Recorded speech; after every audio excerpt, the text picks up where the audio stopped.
He'll have an encyclopedic knowledge of Italian brain rot.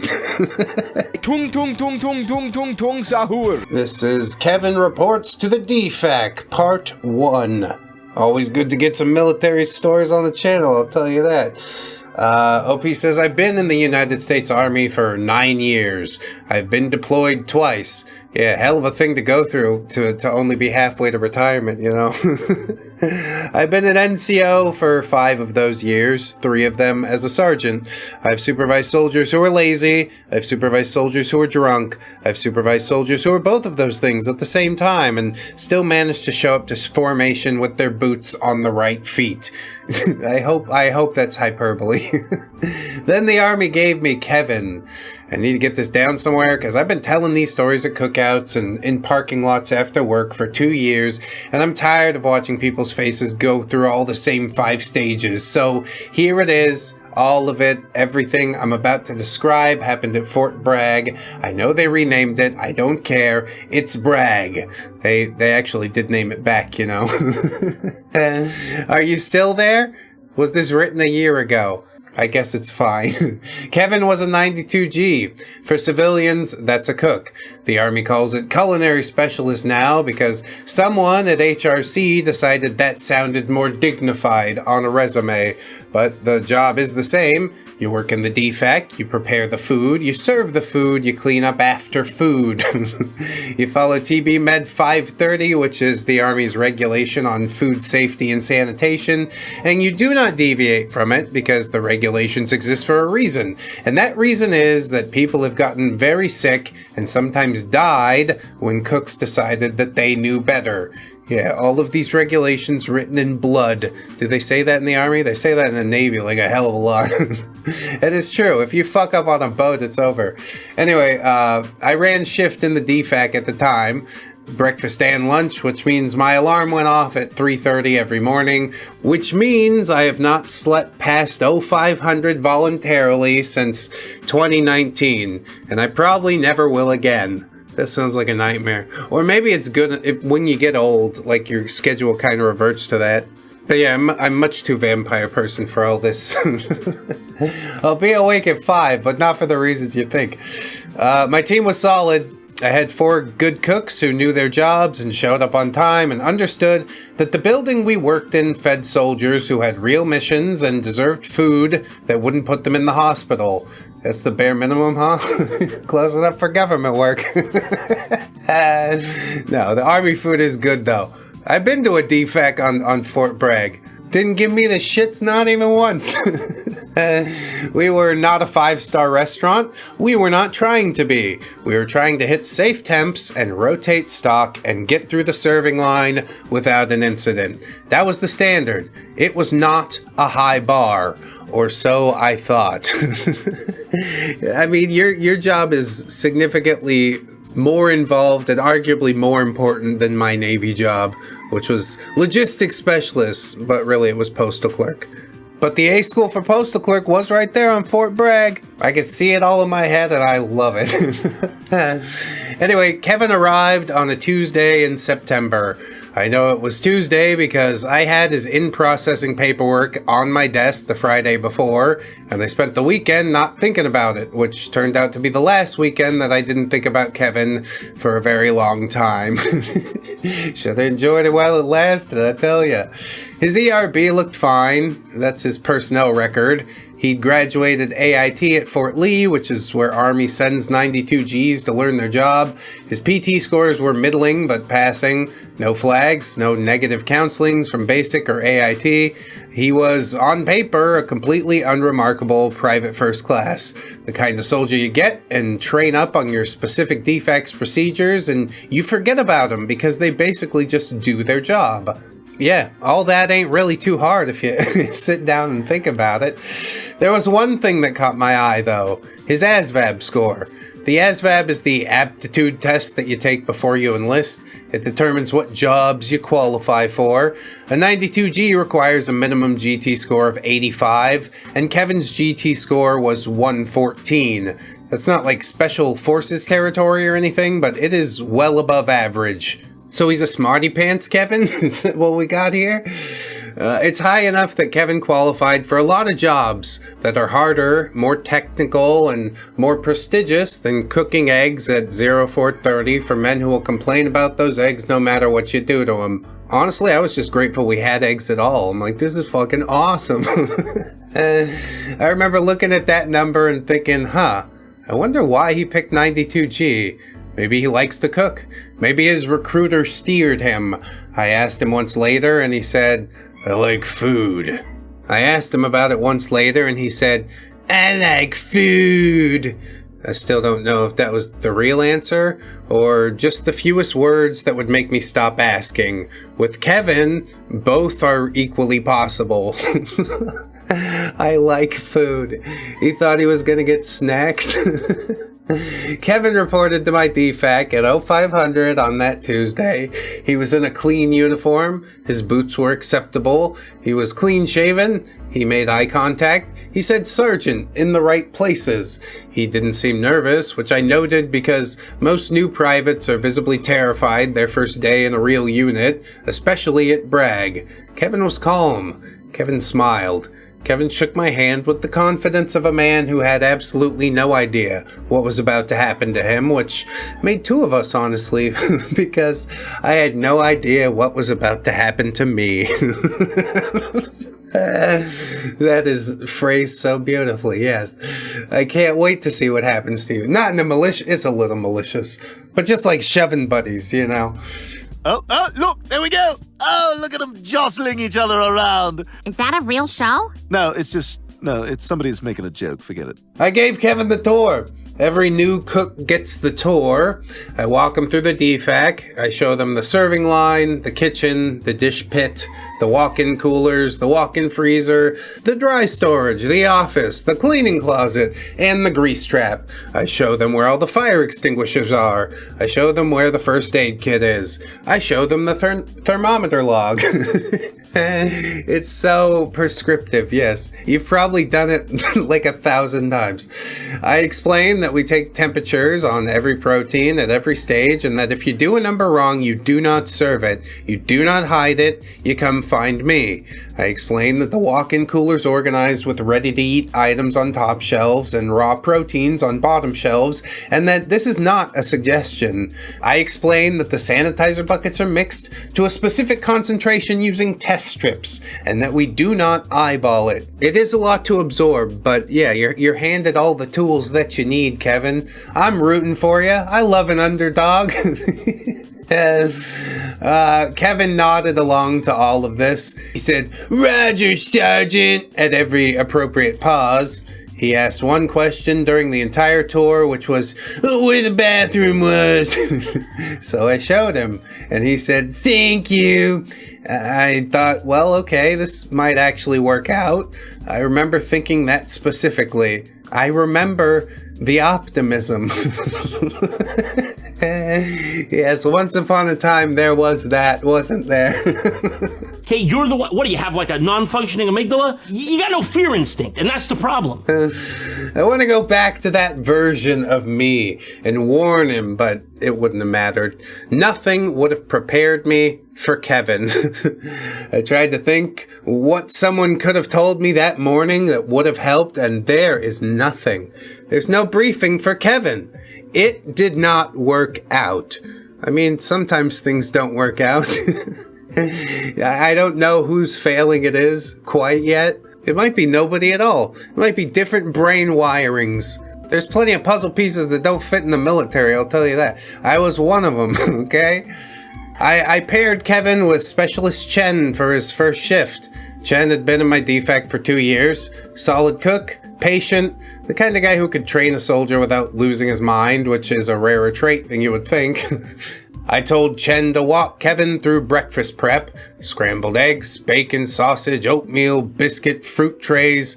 Nothing exotic. These are the fundamentals.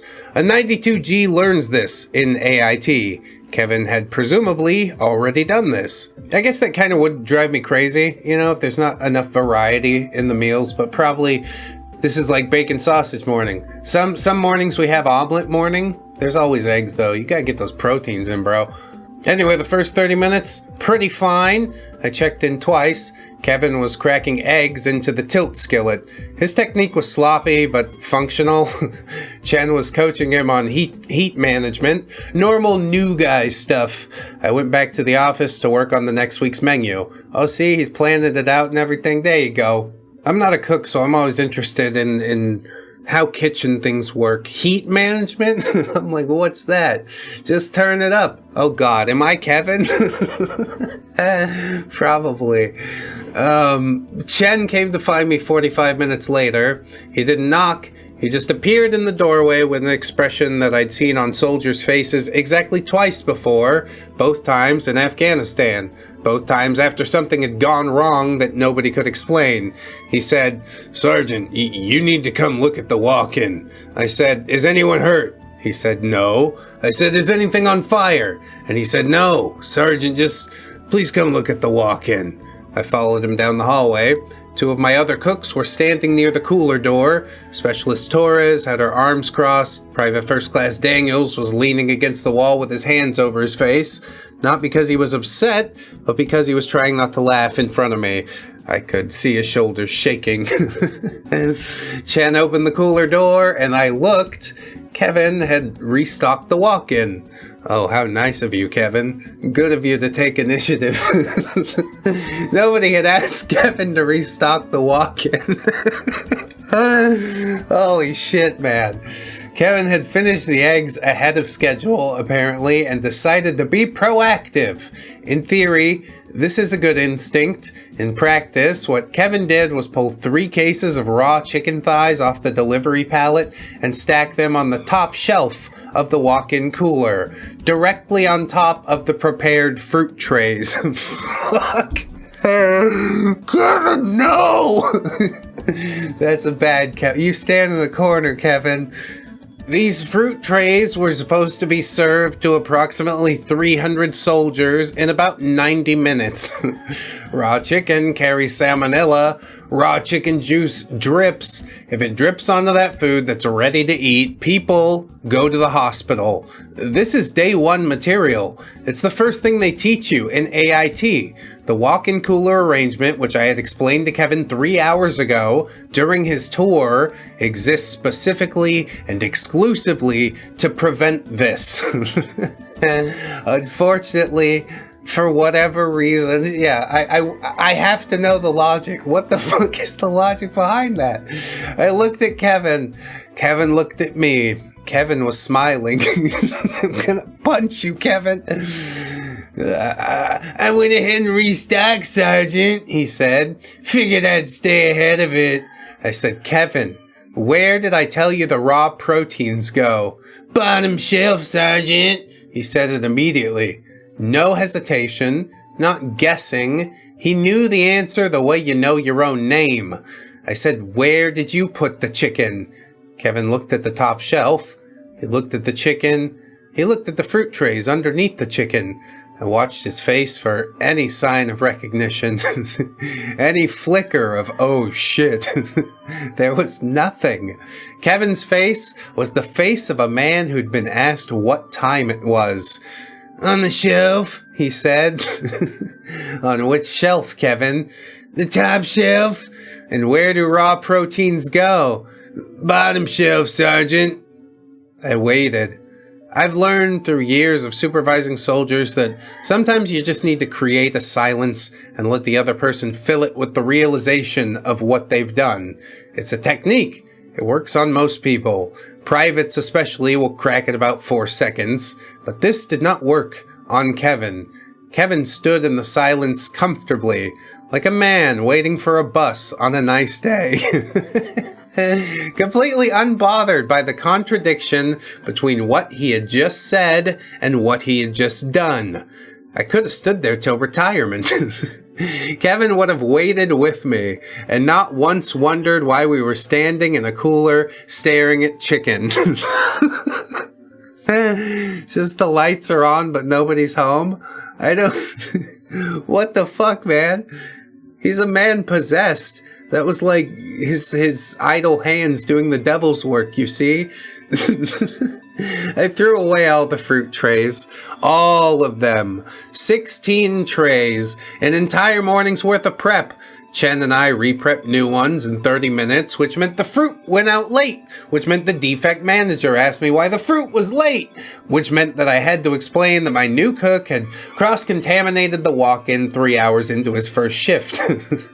This was the first conversation I had with anyone in my chain of command about Kevin, but oh, it was not the last. Kevin's gonna be a real problem, is he? Torres asked me afterward if Kevin had been drinking. I said, no, he hasn't been drinking. He's just new. She gave me a look that said that she did not believe that being new explained what she had just seen. She was right, but I didn't know that yet. We're gonna learn the hardest way. When someone tells you who they are, you believe them. It's fine. Chen pulled me aside during the lunch changeover. Chen's not a man who complains. In 2 years, I'd never heard him say a negative word about another soldier. He looked at me and said, Sergeant, I need you to know that I explained the walk-in layout to him twice after you left. I pointed at the shelves and the labels. I pointed at all the signs that are literally taped to the shelves, and he told me he understood. And I believed him. I told Chen that it wasn't his fault. Chen said he knew that. What he wanted to know was whether this was going to be a regular thing, because if it was, he wanted to be on record as having reported it. Chen was a smart soldier. Smarter than me, maybe, because he was already thinking about covering his ass, and I was still in the maybe that was just a one-time thing stage.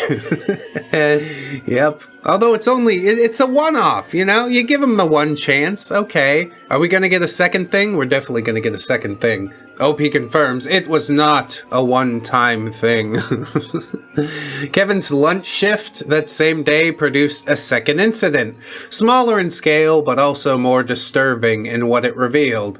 I had Kevin on the serving line. Simple job. Soldier comes through, points at what they want, you put it on the tray. Kevin was on vegetables, green beans, corn, mashed taters, a spoon in each container. You scoop it, you serve it, you say next. This is not complicated. Well, he'll find a way, that's what I know. Did you idiot-proof it completely? I was watching the line from the end, doing a quality check on portion sizes, when I noticed that the mashed potato level was dropping much faster than it should have been. I walked over to Kevin's station. He was serving mashed potatoes with the green bean spoon, and green beans with the mashed potato spoon.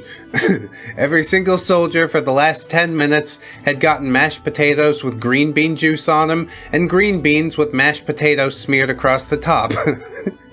Yeah, gross, thanks for that. Although, he does give you a heapin' helping, you know. Mashed potatoes are way better than green beans. I sort of see Kevin's logic on this one, maybe. I said, Kevin, you got the spoons in the wrong containers. He looked down at his hands, he looked at the spoons, he looked at the containers, and then he switched them. And then he switched them back. I watched him do this.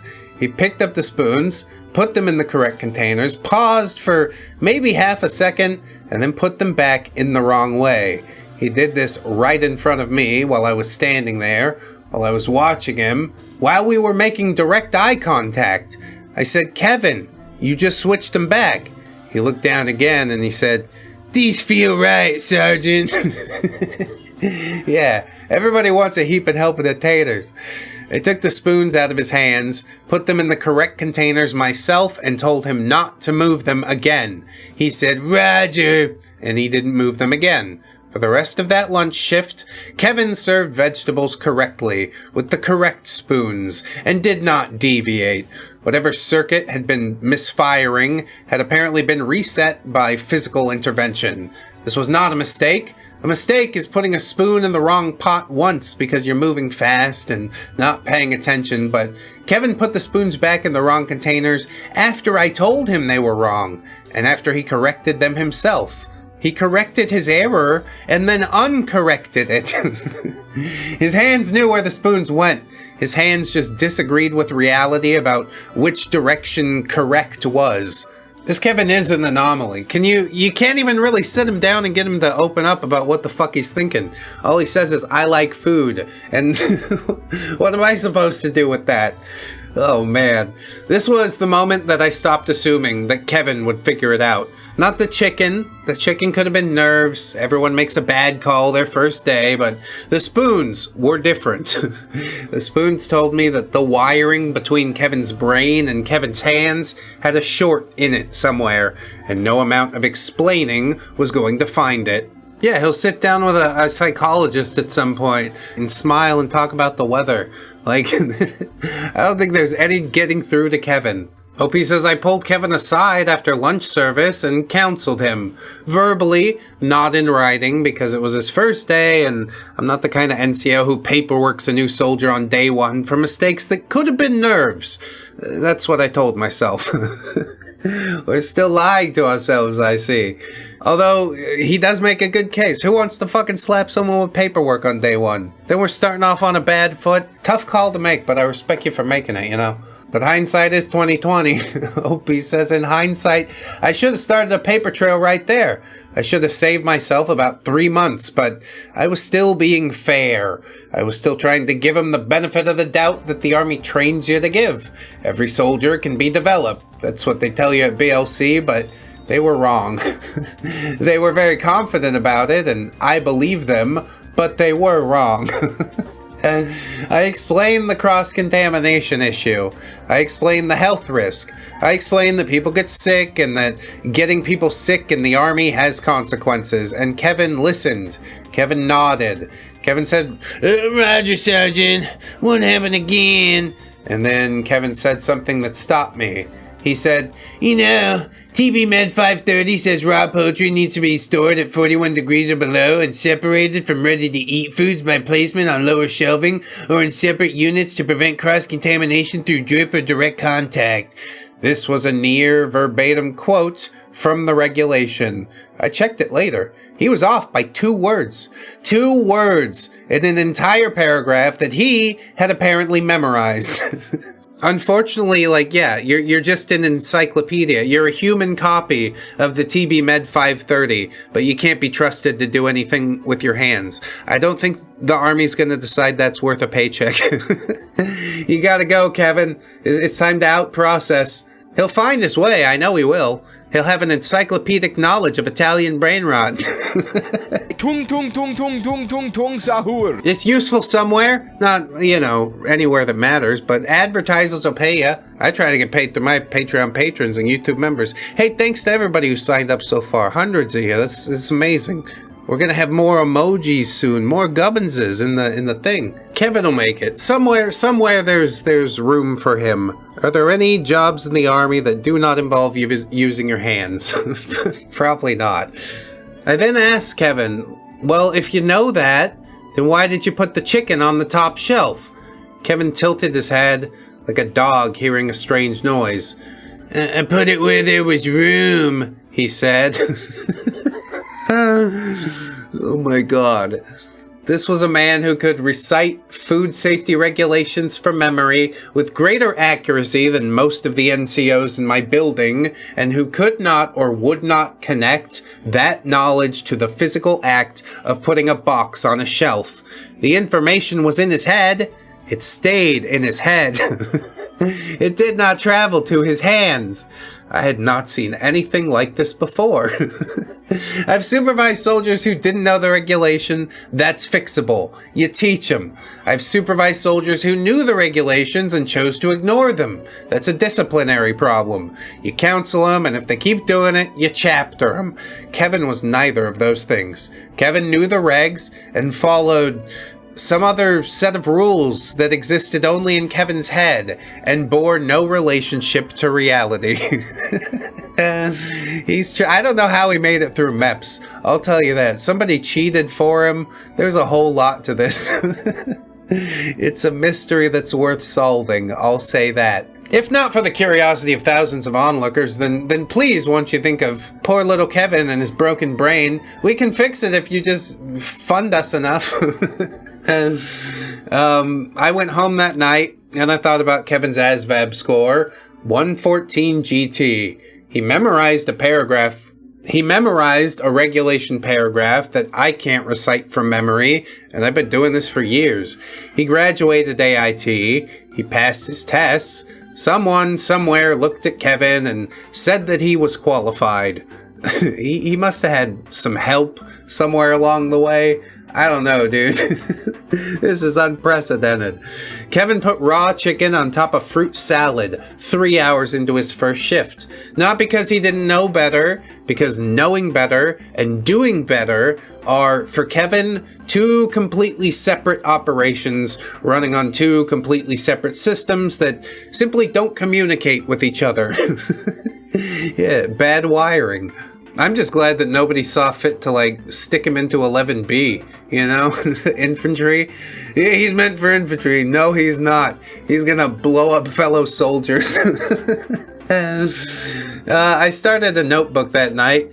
Green, hardcover, the kind they sell at the PX for about $4.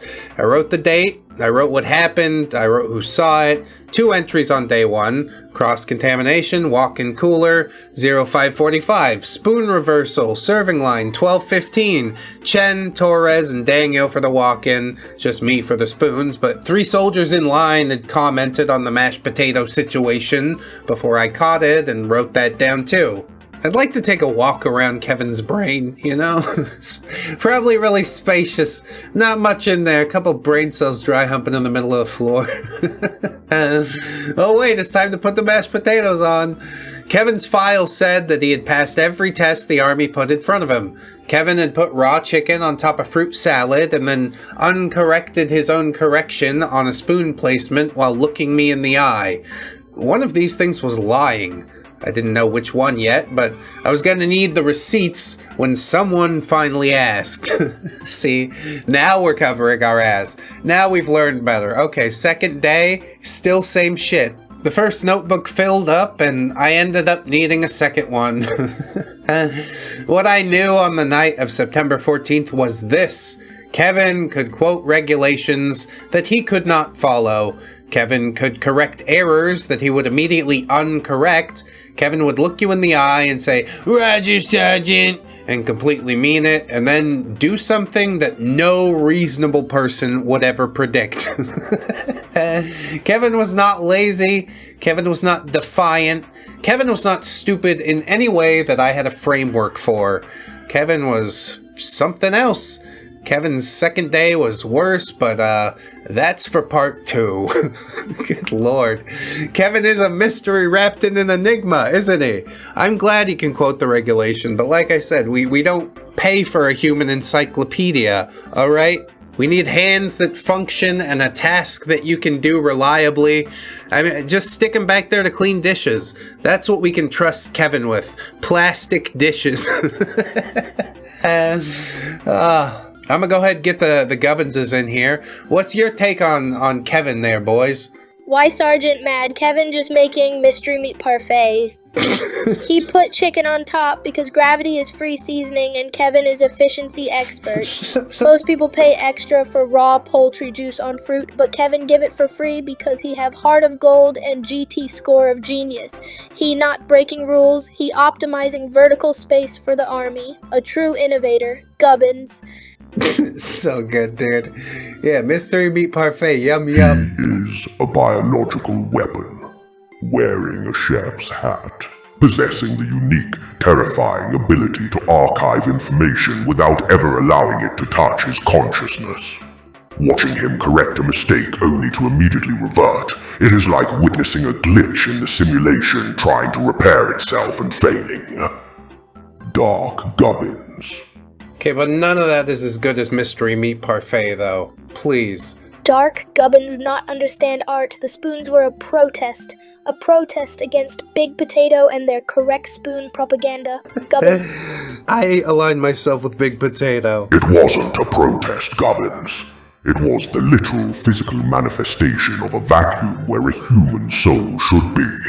Dark Gubbins. Gubbins is smashing this one, dude. Vacuum? Like the receipt from before? Kevin should work at the vacuum place then. He have the grind set.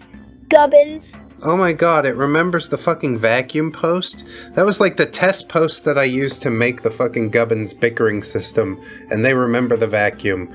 So that's ReddX deep lore. Gubbins definitely wins it. The fucking, I'm gonna give it to him. Yeah, that's gonna be a talking to. That's a peddling. Kevin and the DFAC inspection, part 2. Oh yeah, big dumb Kevin. Just sitting there while everybody's fucking doing the inspection. Although he seems like moderately squared away. There's just, yeah, his brain misfires a lot, putting chicken on top of fruit salad. So part 1 covered Kevin's first day. The chicken, the spoons, the moment that I realized that Kevin could memorize a regulation and then violate it in the same breath without experiencing any apparent contradiction. I should have started working on paperwork immediately. But at the time, I was still operating under the assumption that Kevin was a human being who could be trained, which is an assumption that the Army encourages, and which Kevin would spend the next several months disproving. I mean, yeah, some people just can't hack it. I guess that's rare, although perhaps getting less rare. Between Kevin's arrival in September and the events of this post in late October, Kevin had 6 weeks to settle into the DFAC. I'm not going to describe every incident from those 6 weeks because we'd be here all day, and also because some of them are pretty hard to explain without diagrams. The short version is that Kevin continued to be Kevin. He knew things that he could not do. He could do things that he did not know. He was like a textbook that had been printed correctly but bound in the wrong order. All the pages were there, just none of them were where you expected. Yeah, there's got to be some sort of wiring going on in Kevin's brain. Like, he could be functional if we could uncross the wires, but technology's not there yet, or whatever. Anyway, some highlights, briefly. Kevin sanitized the prep tables with the floor cleaner and cleaned the floor with the sanitizer. He did this on 3 separate occasions, despite the bottles being different colors, different sizes, and labeled in English, which Kevin allegedly speaks and can presumably read. He stored a case of ground beef in the dry storage room because, he explained, the box said, "Keep it a cool, dry place." And the dry storage room had dry in the name, you see. Okay, but it's not exactly cool in here, is it, Kevin? It's like, I don't know, room temperature. Okay, we're all gonna die. Like, medically speaking, are you like, I'm not trying to be mean. Like, are you dumb? He left a burner on under an empty pot for 40 minutes. When I asked him why there was nothing in the pot, he said he was preheating it. That's adorable. He's getting it ready. Come on, Sarge. I said, what are you preheating it for? And he said he didn't know yet, but he wanted it to be ready. So ludicrous. I'm gonna flash fry spaghetti. That's what we're trying today. I'm ready for spaghetti!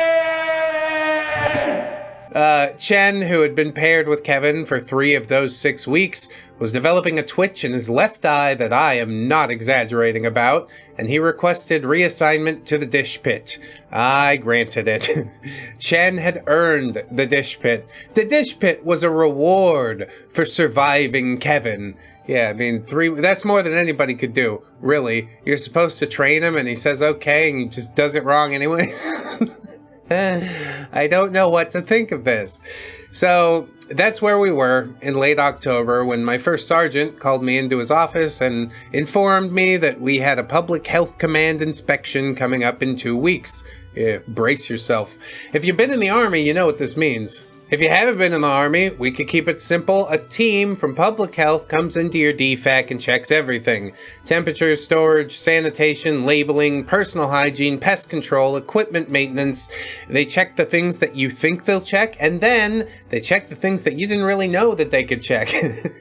They use a standardized scorecard. You get a numerical rating. That rating goes to your battalion commander, and if the rating is bad, your battalion commander has a conversation with your company commander, and your company commander has a conversation with your first sergeant, and your first sergeant has a conversation with you.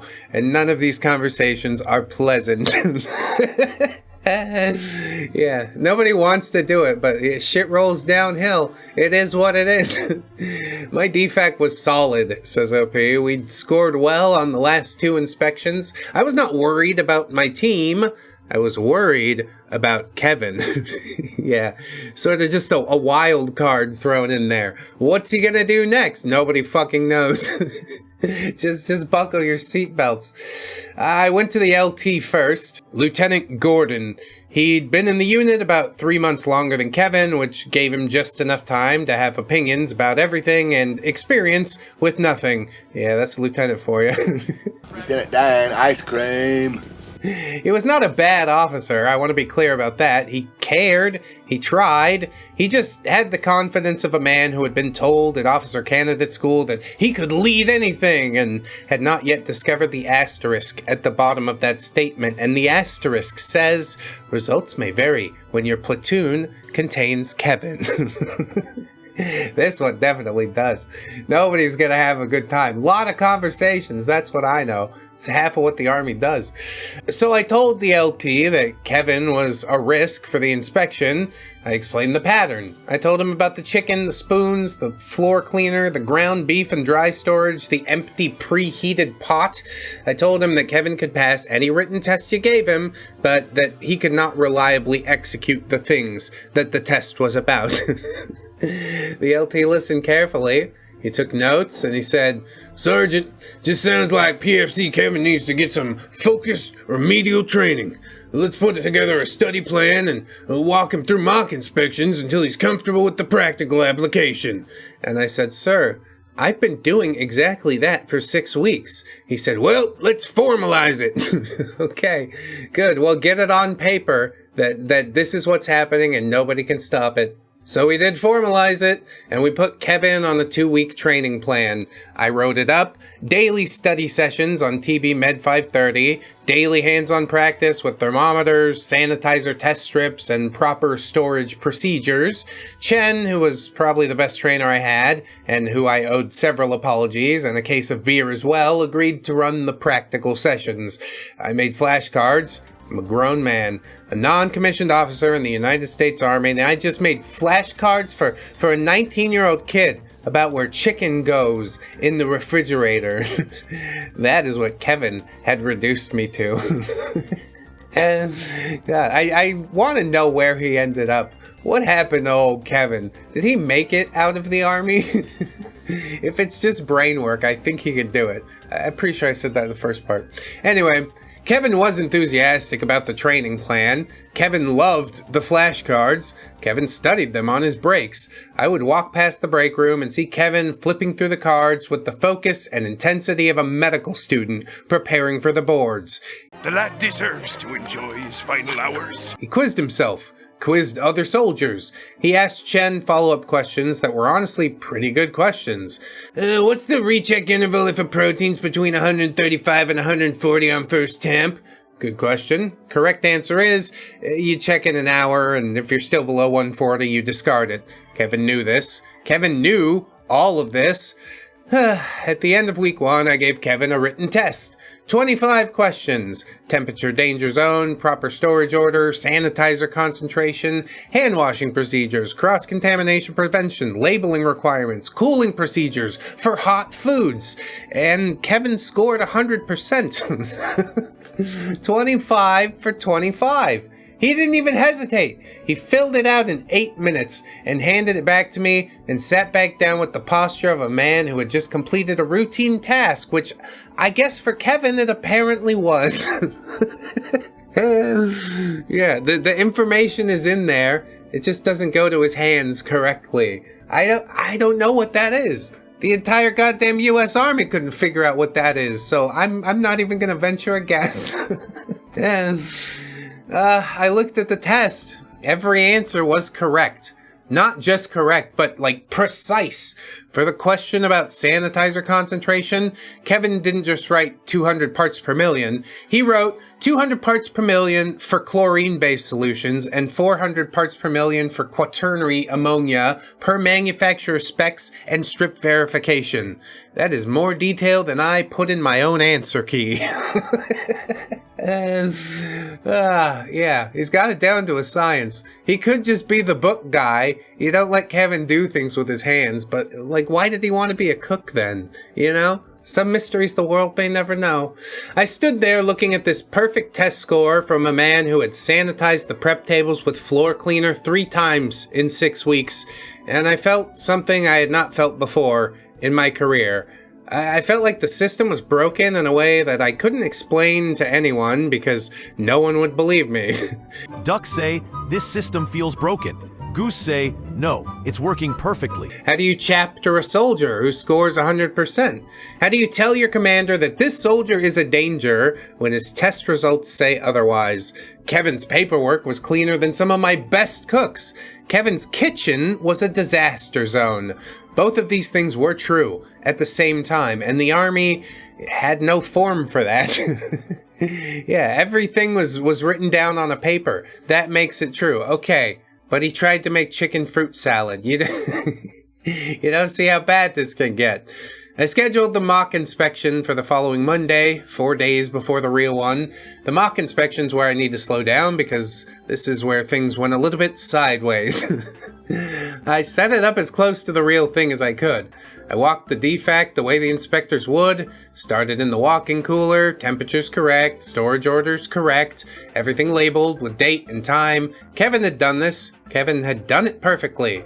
I checked every label, every date was accurate. I opened the reach-in cooler, same thing, perfect. I was, for approximately 90 seconds, experiencing something close to hope. Yeah, wouldn't that be a thing? Then I got to the prep area. Kevin was at his station prepping chicken for lunch. He was wearing gloves. Are we sure we want to let Kevin handle chicken? It's just his day to do chicken. I guess we're all getting salmonella. He had his thermometer. He had his sanitizer bucket at the correct concentration. I know it was correct because I watched him mix it and test it that morning, and the strip came back right. Kevin's station was textbook. Yes, but we didn't account for Kevin himself, you see. I said, Kevin, show me your hand washing procedures. So Kevin walked to the sink and turned on the water, and he wet his hands and applied soap, scrubbed for 20 seconds. I counted. He hit 20. He rinsed, dried with a paper towel. He used the paper towel to turn off the faucet. Perfect technique. Textbook, indeed. And I said, okay, good. Now go back to your prep. Kevin walked back to his station. He picked up the raw chicken with his bare hands. And just immediately, wow, he really was eager to get back to it. Oops. He was not wearing gloves. His gloves were on the prep table where he had taken them off to wash his hands, and he had not put them back on. He picked up raw chicken barehanded immediately after a textbook perfect hand wash and began cutting it on the prep surface. He didn't even register that he's like feeling chicken in his hand right now. I said, Kevin, gloves. He looked at his hands. He looked at the chicken in his hands. And then he set the chicken down and he put on his gloves. He picked the chicken back up. He did not wash his hands again first. He just put the gloves on over the hands that had just been handling raw chicken. It's going everywhere now, Kevin. We're contaminating things. The gloves were now contaminated on the inside, which meant his hands were going to be contaminated when he took the gloves off, which meant everything he touched after that was also contaminated. I want to be in the clear. The hand wash was perfect. Okay, good. That's step one. We have to execute the following steps in order, but he just can't. The execution of what came after the hand wash existed in a parallel universe where hand washing and food handling are unrelated activities that just so happen to sometimes occur in the same room. I stopped the mock inspection. I pulled Kevin aside. This was the first time my voice was louder than it needed to be, and I'm not proud of it, but I'm also not going to pretend that it didn't happen. I said, Kevin, what's the point of washing your hands? He said, to remove contaminants and bacteria before handling food or after handling raw protein, Sergeant. And I said, and what did you just do after washing your hands? He said, I went back to prep, Sergeant. What did you handle at prep? chicken, Sergeant. With what? He paused. He looked at his hands.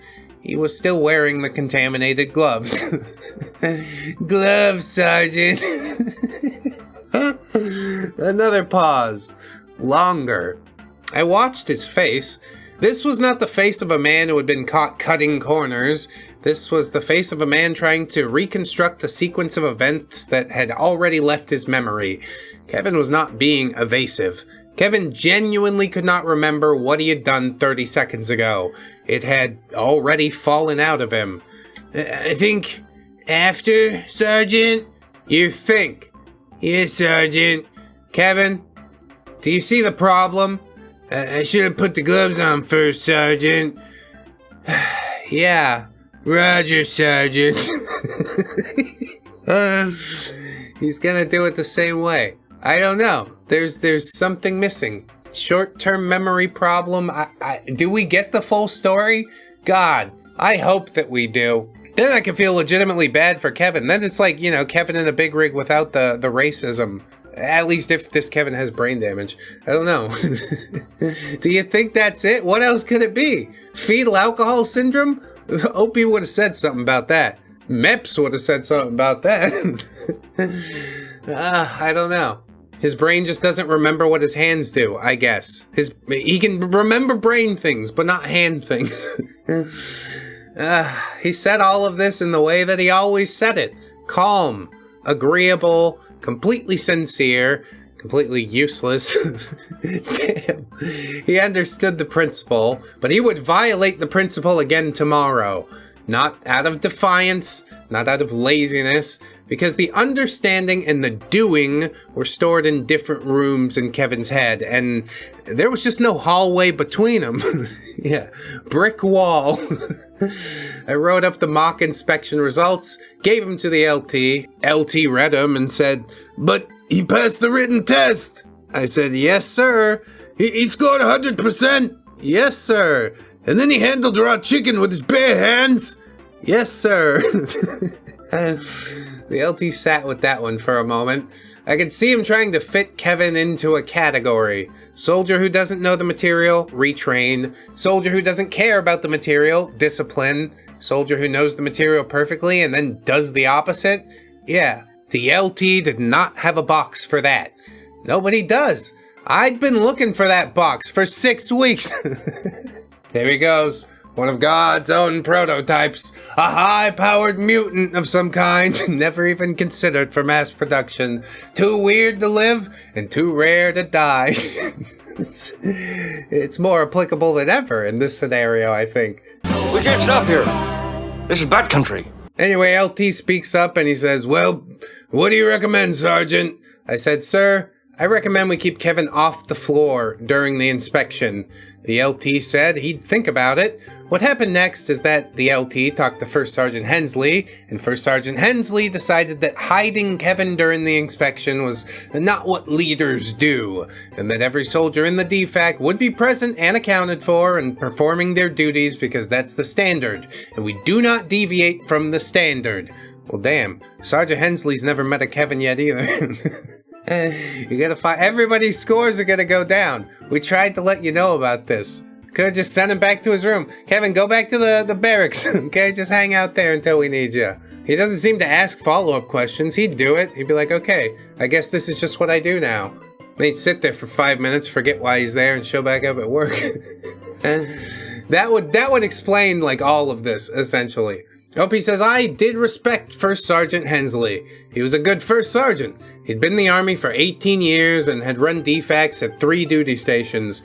He had the experience to back up his decisions. What he did not have was 6 weeks of watching Kevin." He had my counseling statements, he had my reports, he had the LT's summary, but reading about Kevin is not the same as watching Kevin. Reading about Kevin makes you think that there must be some explanation. Watching Kevin makes you realize that, yeah, there truly isn't one.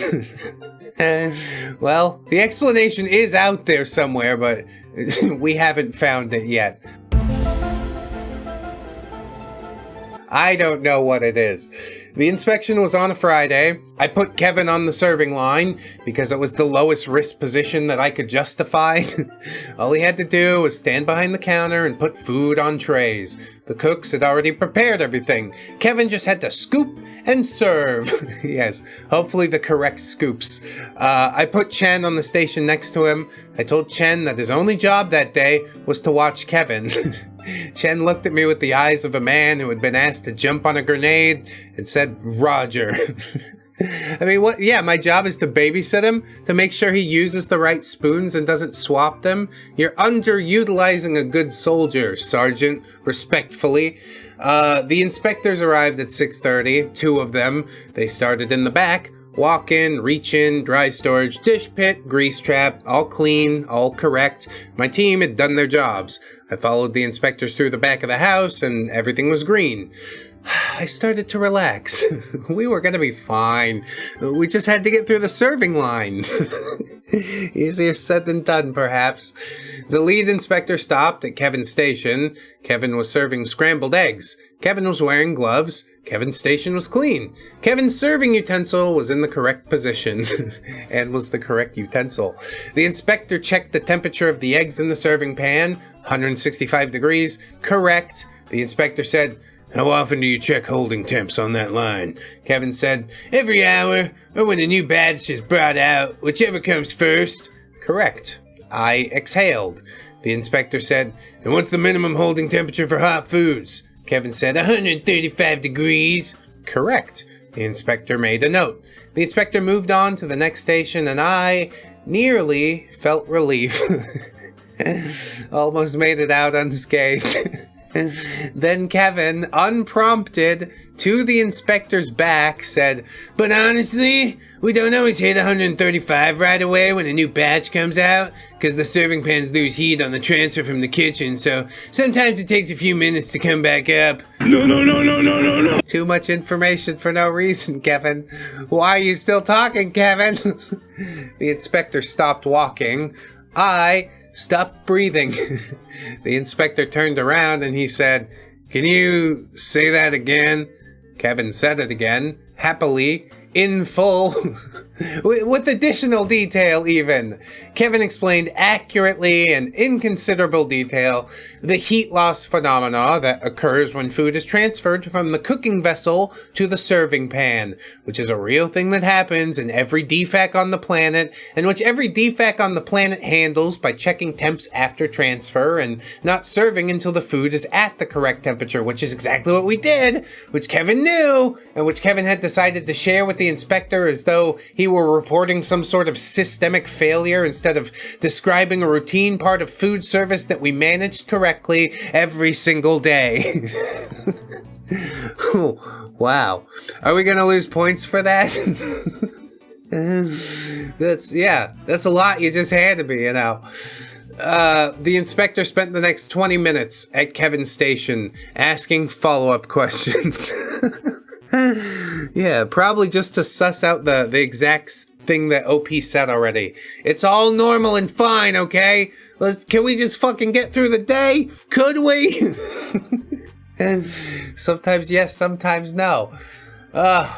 Of course, Kevin answered every single one of the follow-up questions correctly. Kevin described our procedures accurately. Kevin was, in the strictest factual sense, telling the truth about everything. Yeah, it's a little too much truth. He sees, like, the gaps in the manual, and that's what he wants to talk about. It's not great for anybody. Because even if they decided to act on it and codify the whole thing, it's only going to get weird and fucked up in the way that, you know, bureaucracy makes things weird and fucked up. Just let us do the serving tray thing. We serve it when it's good to go, okay? Better believe I'm going to stand there and wait for those hamburgers, though. Hamburger, cheeseburger, Big Mac, Whopper, Big Mac, Whopper, Big Mac, Whopper, hamburger, cheeseburger, Big Mac, Whopper, hamburger, cheeseburger, Big Mac, Whopper. Kevin was also volunteering information that didn't need to be volunteered in the way that he volunteered it, making it sound like our defect was held together with duct tape and hope. Kevin was not lying. Kevin was doing something even worse than lying. Kevin was providing accurate information with no awareness of how it sounded. Yeah, there's gaps in the manual. Did you know that? Let's drag that out during the inspection.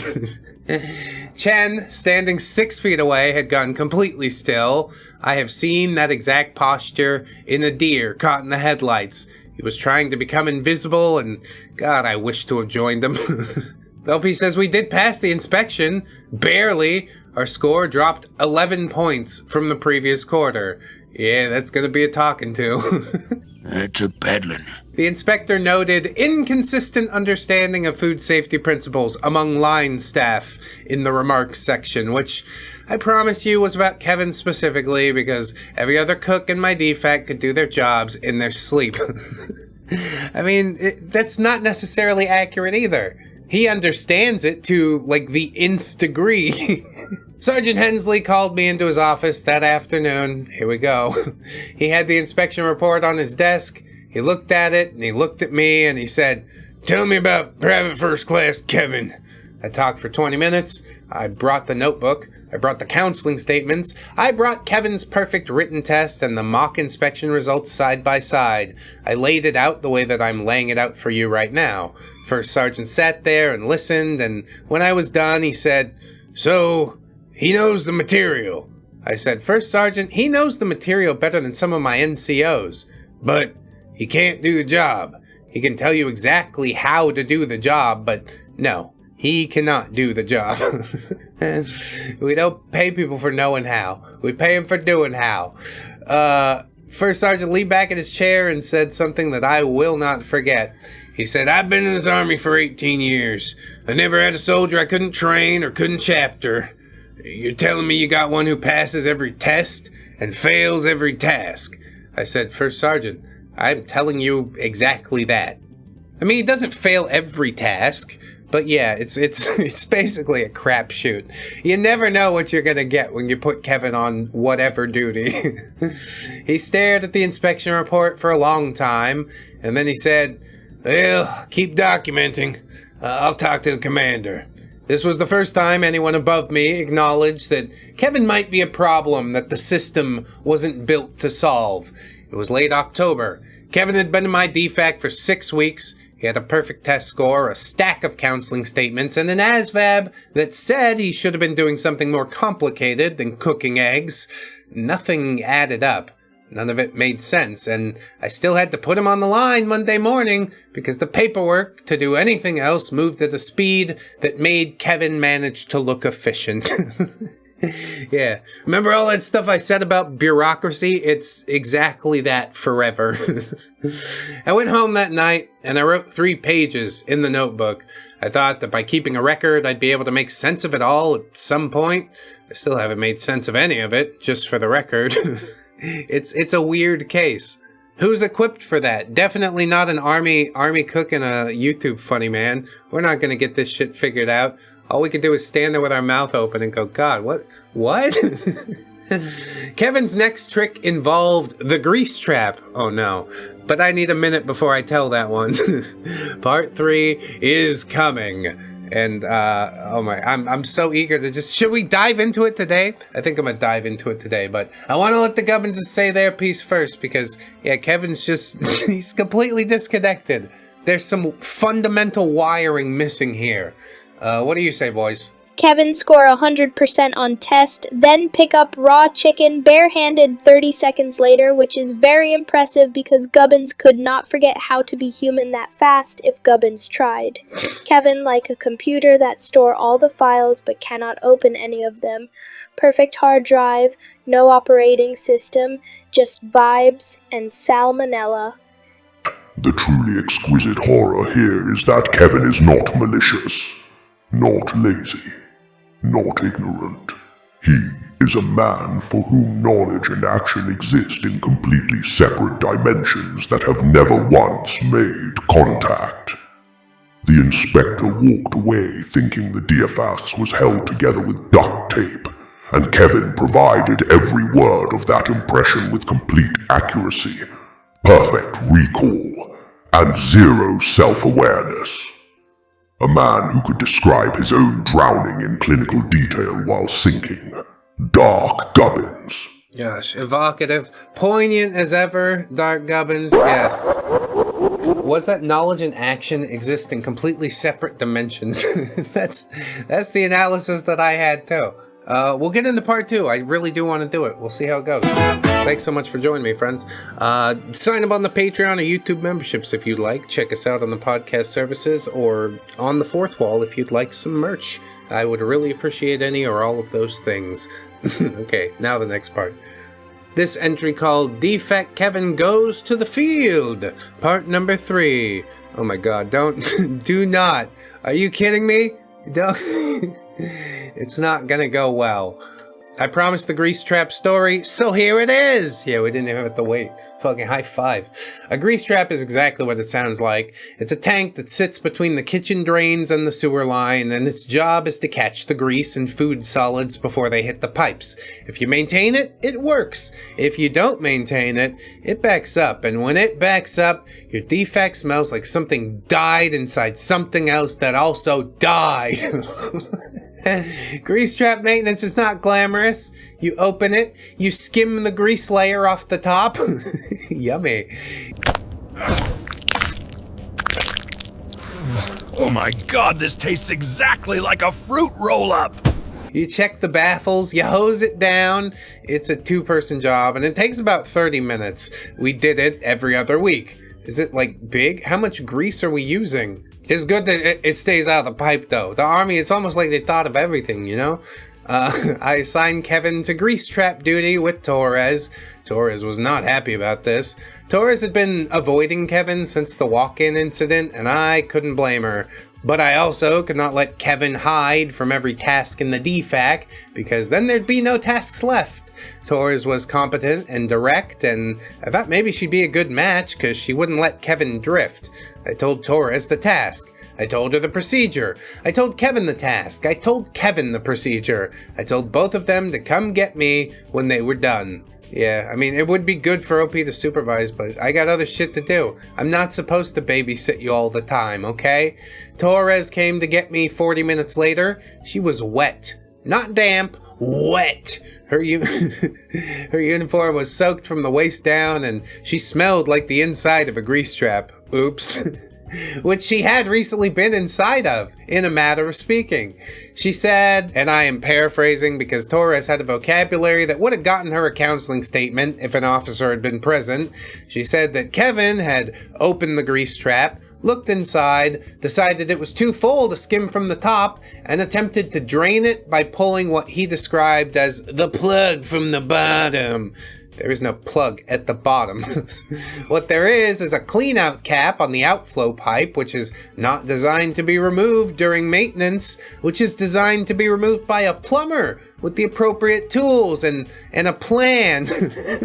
Yeah, a bunch of shit's gonna come out of there. Are you ready for it? Y'all ready for this? And which Kevin removed with a pipe wrench that he had... He brought that with him? He had apparently gotten from somewhere that Torres still could not explain. The contents of the grease trap, which at that point consisted of approximately 2 weeks of accumulated kitchen grease, food particles, and water that really could only be described as gray if you were being very generous, exited through the pipe and onto the concrete pad where Torres was standing. Is this like a Nickelodeon student? Like you got slimed or something? I guess it didn't come from up above, just from the front, which is a mercy in its way. Kevin was dry. Kevin had been standing on the other side of the trap when this happened. Kevin said he didn't know why it came out so fast. Well, you see, there's a lot of pressure built up. I can't explain it to you. I asked Kevin where he got the pipe wrench. He said the maintenance closet. I asked him why he thought removing a pipe fitting was part of grease trap maintenance. He said it seemed like the most efficient way to empty it.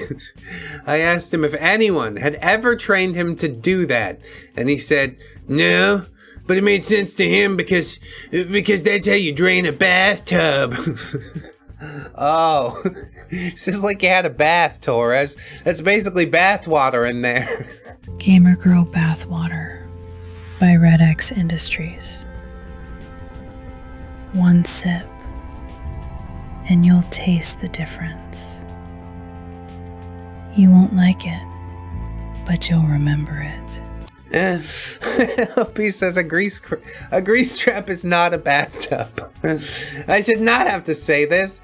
I should not have to explain to a grown man in uniform that a grease trap and a bathtub operate on completely different principles, but here I was, standing next to a puddle of rancid grease, explaining it to Kevin while Torres dripped. Torres, to her credit, did not murder Kevin. She stood there and dripped and stared at a point roughly 6 inches above Kevin's head and said nothing. Later, she told me she'd been doing a breathing exercise that she learned from her therapist. She said it was the first time that she'd ever used it for its intended purpose. Yeah, and probably also a little bit of ire towards you for pairing her up with Kevin. Finally, ducked him for 6 weeks, and the one day you're with him, you get doused with gray water. With grease trap water. Oh. OP says, I cleaned up the grease mess myself because it was my DFAC and my soldier and my mess. Oh, that's good of you. I'd expect somebody to stay and help you out. But not Kevin, though. Not Torres either. Bring Chan or something. Nah, everybody wants to get the fuck home. That's how it is. I'll stay here and do it, guys. It's okay.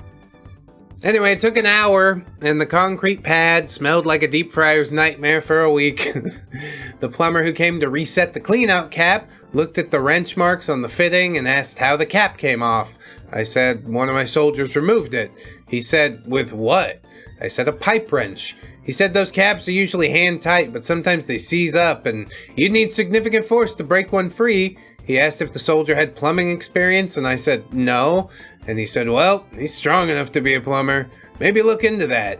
Yeah, I don't think I'd trust Kevin to do the plumbing. He's like, I forgot to seal the pipes. There's water inside of this wall now. No, thank you. I wrote the counseling statement up that afternoon.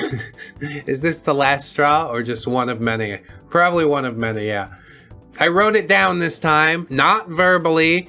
It was Kevin's third written counseling in 2 months, and the one that I hand-carried to First Sergeant Hensley with my recommendation that Kevin be flagged for performance chapter. First Sergeant looked at it, looked at the previous 2, looked at the notebook, and said he'd bring it to the commander. He also said, the field exercises in 2 weeks. Is Kevin going? He was going. Everyone was going. That's how field exercises work. Yeah, generally. What are you gonna do? Just disappear for a week? Have him twiddle his thumbs in his room? He probably would. I want to take a second here to explain that what I was dealing with in terms of the chapter process, because I think a lot of people assume that you can just fire someone in the military, but you cannot. Yeah, contracts work 2 ways, you see. Ronald Reagan kicked me out of my mental hospital. Chaptering a soldier, even for performance, requires documentation, counseling statements, a formal performance improvement plan, evidence that you gave the soldier every opportunity to improve and that they failed to meet the standard despite your efforts. The Army bends over backwards to keep soldiers in because training a replacement costs money, and the assumption built into the system is that leadership can fix any soldier if they just try hard enough. Well, the system was not built for Kevin, as I've said. The system was built for soldiers who are lazy or undisciplined or undertrained, but Kevin was none of those things. Kevin was a new category, and the paperwork hadn't caught up quite yet. Just write new category. Can I write in my own box? So Kevin went to the field. Not like live fire, right? This is just like a training exercise. This was a 10-day training event at one of the range complexes on the post. Thank God. The infantry and support elements would be running their lanes, and our job was to feed them. That meant setting up and operating the MKT, which is Mobile Kitchen Trailer. The MKT is a towable kitchen that runs on diesel-powered burners. It has griddles, ovens, steam tables, water heaters, and when it's set up correctly, you can feed a company out of it 3 times a day. It's kind of fucking crazy, the things that the military can do. Like, mind-blowing shit. When it's set up incorrectly, though, you can set the tree line on fire, and yeah, I have seen both. Little oopsie. The MKT is not complicated. If you follow the TM, which is the technical manual, you position it on the ground level, you deploy the side panels, you connect the fuel line, you prime the burners, light the burners in sequence, you verify the flame pattern, check for leaks. Every step matters. Say it again for the people in the back. Every step matters. The fuel line carries diesel. The burners produce an open flame. If you skip a step or do a step wrong, the best case is that the MKT doesn't work, but the worst case is the kind of thing that ends up in a safety briefing for the rest of the Army's lifetime with somebody's name redacted. Yes, these regulations are written in blood, so they say. I put Kevin on the setup team because I wanted him where I could see him. I was running setup, 4 soldiers, including Kevin, and I walked the team through the technical manual step by step. We'd done this in the DFAC parking lot as a rehearsal the week before. Kevin had performed adequately during the rehearsal, which I noted with the guarded optimism of a man who had been burned before but was contractually obligated to keep on trying. And we got the MKT positioned, deployed the panels. We connected the fuel line. This is the part where, things happened. Bad things. I hope nobody's, like, burned for life or something. This is such stupid. A practice run, and you get your face burned off? Holy shit. The face is the moneymaker! What are you talking about? What do you think? Aren't I having a good hair day? Be brutal, mama. I had Kevin on burner setup. Dude, bro, why? Mistake. Sergeant, please. His job was to prime the number 2 burner and verify the fuel flow before we lit it. The procedure is open the fuel valve a quarter turn. Wait for the fuel to reach the burner head. Check for leaks at every fitting. If there are no leaks, signal ready. If there are leaks, close the valve and report. So Kevin opened up the fuel valve. He did not open it a quarter turn. He opened it all the way. Full flow. Diesel flooded the burner pan and started pooling underneath the MKT. Private First Class Daniels, who was standing 3 feet away lighting the number 1 burner, saw the pool spreading towards him and jumped back. He yelled, I yelled. Kevin just stood there watching the diesel pool with the expression of a man observing a mildly interesting puddle of magical piss. Which I guess, yeah, diesel kinda is. It's like dinosaur bones, but you can run a car with it. And it's piss-colored. Sometimes, if your kidneys are failing. I closed the valve. I got everyone back. I checked for ignition sources. We were fine. The number 1 burner was already lit, but Daniels had pulled back far enough that the pooled diesel didn't reach the flame. If he had been 2 seconds slower, or if the wind had been blowing toward him instead of across, I'd be telling a different kind of story. Yeah, horror story. I'd be telling it to an investigation board instead of the internet. I mean, you could probably tell both, but you gotta wait until the investigation board has its way with you until you tell the internet. They got first dibs. Kevin said he thought more fuel meant the burner would light faster. What? What? No! Kevin! I want to be very specific about what happened next, because I want to ensure the sequence on the record even while writing it here. I pulled Kevin off the MKT. I told Daniels to take over the number 2 burner. I walked Kevin 30 meters away from the setup area, and I stood in front of him. I asked him to tell me the procedure for priming a burner.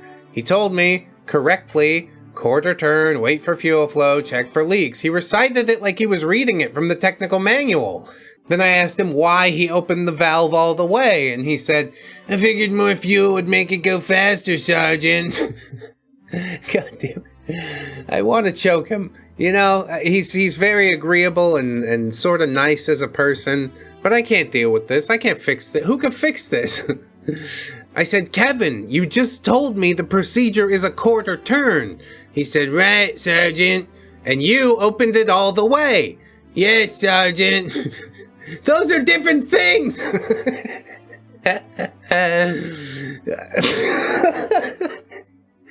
Yes, they are. Kevin thought about this. Not for long. I thought it would still work, Sergeant, just faster. That was the moment that I stopped being patient and started being something else. Not angry, because anger implies that I thought Kevin was doing this on purpose, and then I had given up on that theory months ago. No, what I was standing in a field at Fort Bragg at 0600 in November with diesel drying on the ground and Daniel still shaking. I was afraid. Afraid of Kevin. Not of Kevin the person. Kevin the person was polite and would never hurt anyone on purpose. I was afraid of Kevin the variable. Kevin the thing that I could not predict. Kevin the gap in every precaution I took. I followed every procedure. I trained him. I'd rehearsed with him. I'd given him one job, and he could tell me exactly how to do that job. But he did it wrong anyway, and someone nearly caught on fire because of it.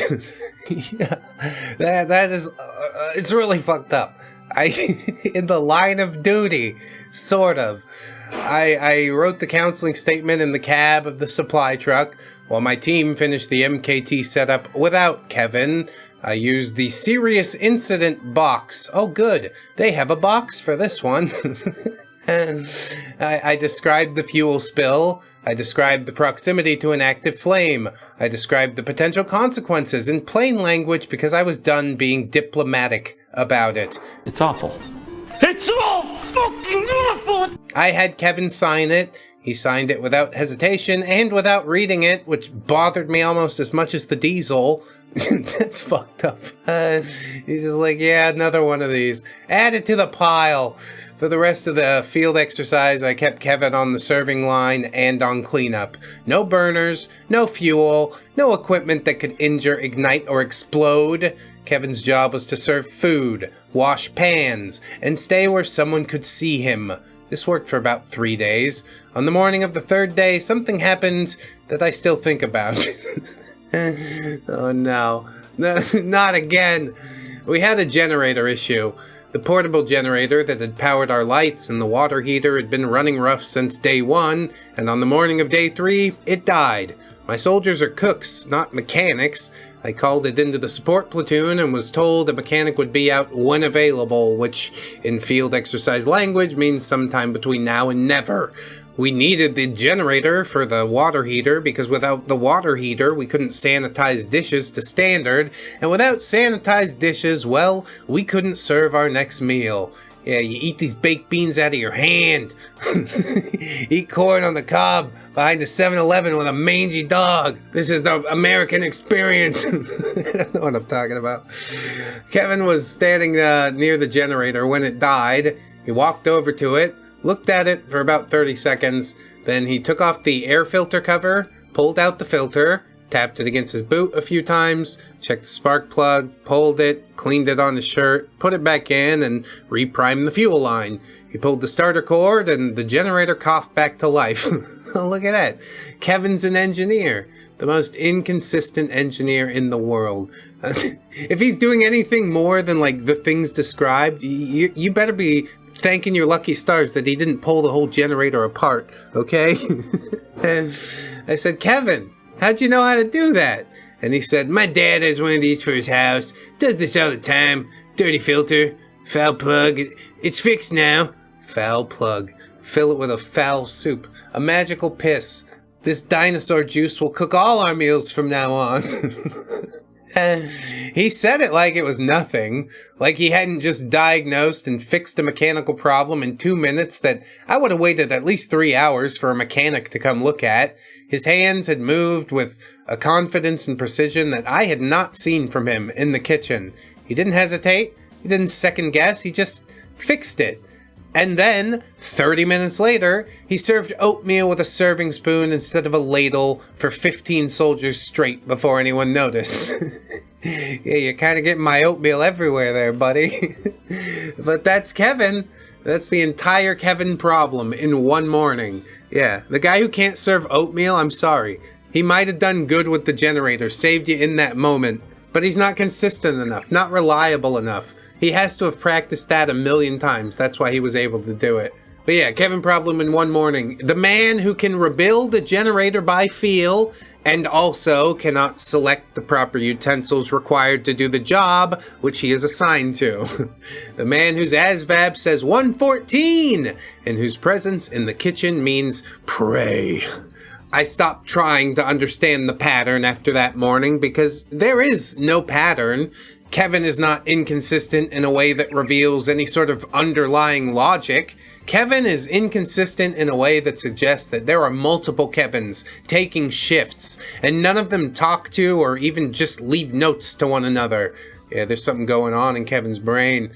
They're all fighting up there. They don't want to talk to each other. So sad. On the fourth day, Kevin got lost. We were operating out of a tactical assembly area that was maybe 400 meters across. You could stand in the middle of it and see every edge. The mobile kitchen trailer was in the center. The latrines were on the north side, about a 5-minute walk. The tents were on the south side. The road was on the east. Kevin went to the latrine after lunch service and just didn't come back.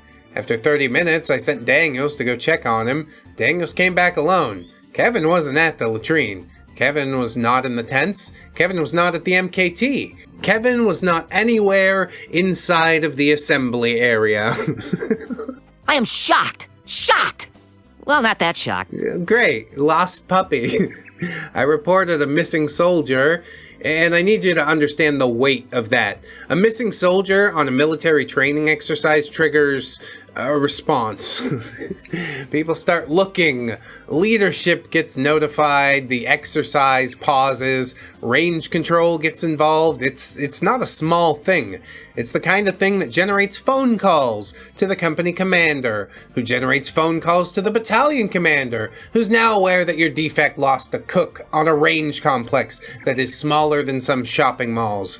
We found Kevin about 45 minutes later, 600 meters south of the assembly area, on the other side of a wood line, sitting on a log. He was eating a packet of peanut butter from an MRE that he had apparently taken from the supply point on his way to wherever he thought he was going. Sitting on a log eating peanut butter. You old rascal. You old scoundrel, Kevin, you. He was calm. He was not distressed. He did not appear to know that he was lost. I said, Kevin, where were you going? And he said, the latrine, Sergeant. The latrine is north. You went south. I thought it was this way. You've been going to the same latrine for 4 days. Kevin looked around. He looked at the trees. He looked back at me. These all look the same, Sergeant. And he was not wrong. Trees do look the same. But the latrine had a path, and the path started 10 meters from the MKT, and the path did not go through a wood line, and Kevin had used that exact path 8 times in like 4 days. For whatever reason, this time, he went south. He went through the woods. Then he chose to sit on a log and eat peanut butter. The thing that he forgot today was that you're supposed to navigate by, like, the buildings and section of the camp that was set up instead of, like, yeah, the trees, which do all look the same, especially if you don't live there. 4 days long enough, though. Pick out a really weird tree and then orient yourself off the weird tree. He's not gonna listen to any of that. OP says, Kevin did not think to turn around when the path disappeared because I think Kevin did not notice that the path had disappeared. Kevin just kept on walking. Yeah, he's gonna go somewhere. Very Forrest Gump vibes from Kevin, I want to say that. Why are you doing this? I just felt like running. I just felt like running. First Sergeant Hensley was in the assembly area when we brought Kevin back. He had come to check on the feeding operation and had arrived in time to witness the search. Oh, goody. He stood there with his arms crossed, watching Kevin walk out of the wood line with peanut butter on his chin and an expression of mild curiosity about why everyone seemed so upset. Gosh, I don't know, Kevin. What could it possibly be? First Sergeant looked at me. He didn't say anything. He didn't need to. 6 weeks ago, he had told me that he'd never had a soldier that he couldn't train or chapter. He was looking at Kevin walk back from being lost in an area that you really couldn't get lost in. And I watched the last piece of that belief flicker and die right there on his face. And yeah, they don't think it be like it is, but it do. Sometimes it really does. After the field exercise, things moved faster. First Sergeant pushed the chapter recommendation to the commander. The commander pushed it to legal. Legal pushed back and asked for more documentation because legal always asks for more documentation because the file has to be airtight before they'll process a performance separation, and Kevin's file was the strangest one anyone had ever seen. Perfect test scores, catastrophic practical performance, an ASVAB that didn't match the soldier, counseling statements that read like a hallucination of some sort, but there were witnesses and signatures on every single one. The legal review added roughly 6 weeks to the timeline. Kevin was still mine. Kevin was still in the DFAC every morning at 0500. Kevin was still saying, "Roger, Sergeant," and meaning it, and then doing something else entirely. How do you not hate him at a certain point? There's like not much vitriol from OP. He's like, this is a recitation of events that I don't understand. But no true hatred for Kevin. He's just looking to unpack it. Looking to understand. I understand you on a spiritual level, OP. It was December, and Kevin had been in my DFAC for 3 months. I had used most of the notebook. Maybe I already moved on to the second one. I can't really remember. The system was moving. Slowly, the notebooks helped me to put a handle on this Kevin that continued to defy all logic or explanation. Oh shit. This is also about the time that Kevin did the thing with the thermometer. I guess that's part 4. That's the one that broke First Sergeant. Soldiers went to the hospital, all because I made a singular oversight. Part 4 is coming. Might take longer to write. Give me the weekend. I'll have it by Monday. Thank you for all the kind comments and hilarious anecdotes. I read them all with a grin about a mile wide. Until next time. Oh, so I love DFAC Kevin. You know, what a mystery. A mystery among mysteries. I don't think we ever gonna get it figured out. OP would have alluded to it if he had it figured out. I guess I'm just gonna brace myself for that to be the ending that we get. There's only parts 4 and 5 to go. I guess we gotta get at them at some point in the future, but I gotta get the Gubbinses in here as well before we go home for the day, you know. Also check out the 4th wall for the merch. Thanks so much. Okay, Gubbinses, go. Open fuel valve all the way because more fuel mean more speed, like Kevin is NASCAR, but for explosions. But then he fixed entire generator by feel like some kind of diesel wizard, and Gubbins think maybe Kevin is genius, and then Kevin serve oatmeal with wrong spoon for 15 soldiers and get lost in areas smaller than Gubbins' confusion about Kevin. There are multiple Kevins. Gubbins not ready for this information. Gubbins. Yeah, they're all out there walking around like normal people. Terrifying. The generator. That is the cruelest detail. A brief, blinding glimpse of competence. Hands moving with confidence, problem solved in 2 minutes.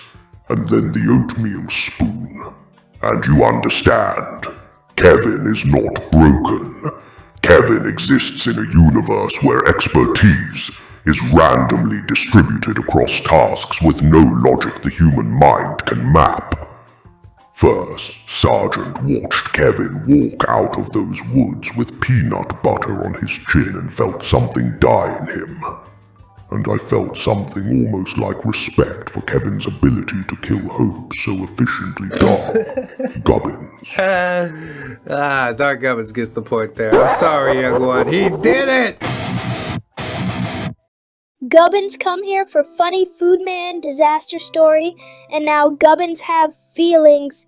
That's not what Gubbins sign up for. They ask you how you are, you just have to say that you're fine when you're not really fine, but you just can't get into it because they would never. This is Kevin's DFAC Secrets, part number 4. There were 2 videos previously. Those links probably in a playlist in the description. Thanks so much. December at Bragg is not cold by any real standard, but it's cold enough that soldiers complain. Well, that's sort of a constant, isn't it? This also means that they eat more, which means the DFAC is busier, which means more food moving through the kitchen, which means more opportunities for Kevin. I'd been managing Kevin for 3 months, and managing is a generous word. Yeah, probably surviving is better. I'd been containing Kevin. The chapter paperwork was with legal. First Sergeant Hensley was pushing on it. The commander was on board. The system was moving at the speed that the system moves, which is slowly. Bureaucracy. And Kevin was still in my DFAC every morning at 0500 because the Army does not let you bench a soldier while the paperwork processes. Kevin was still working. Kevin was still mine. I mean, just do the best you can. I don't know. You wake up in the morning and go, God damn it, but you finish out the day, don't you? After the field exercise, I put Kevin on what I privately called the minimum damage rotation. It's probably wise. Serving line, dish pit, dry storage inventory, tasks where the worst case scenario was a mess, not a casualty. I'd pulled him off all the cooking, all the prep involving raw proteins, and anything else that was required operating equipment that had a fuel source. The LT asked me if I was developing Kevin or just warehousing him, and I said, both, sir, simultaneously. And he looked at me like he wanted to argue, but just didn't have the ammunition. I mean, yeah, you're not the one that has to come in here and fucking wrangle him. All that's good in theory, Lieutenant. Thanks so much for your input. The thermometer thing happened on a Wednesday. I know it was a Wednesday because Wednesday was our chicken day.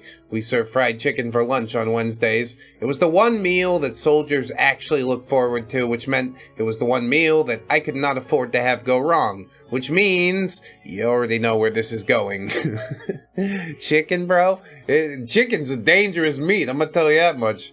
So here's what happened, and I need to explain the thermometer calibration process first because the details do matter. Every DFAC has probe thermometers, dial type, with a metal stem that you stick into the food to check the internal temperature. These thermometers drift over time, the readings get inaccurate, so you have to calibrate them. The standard method is the ice point method. You fill a container with ice water, submerge the probe, wait for the needle to stabilize, and it should read 32 degrees Fahrenheit, which is the freezing temperature of ice in that.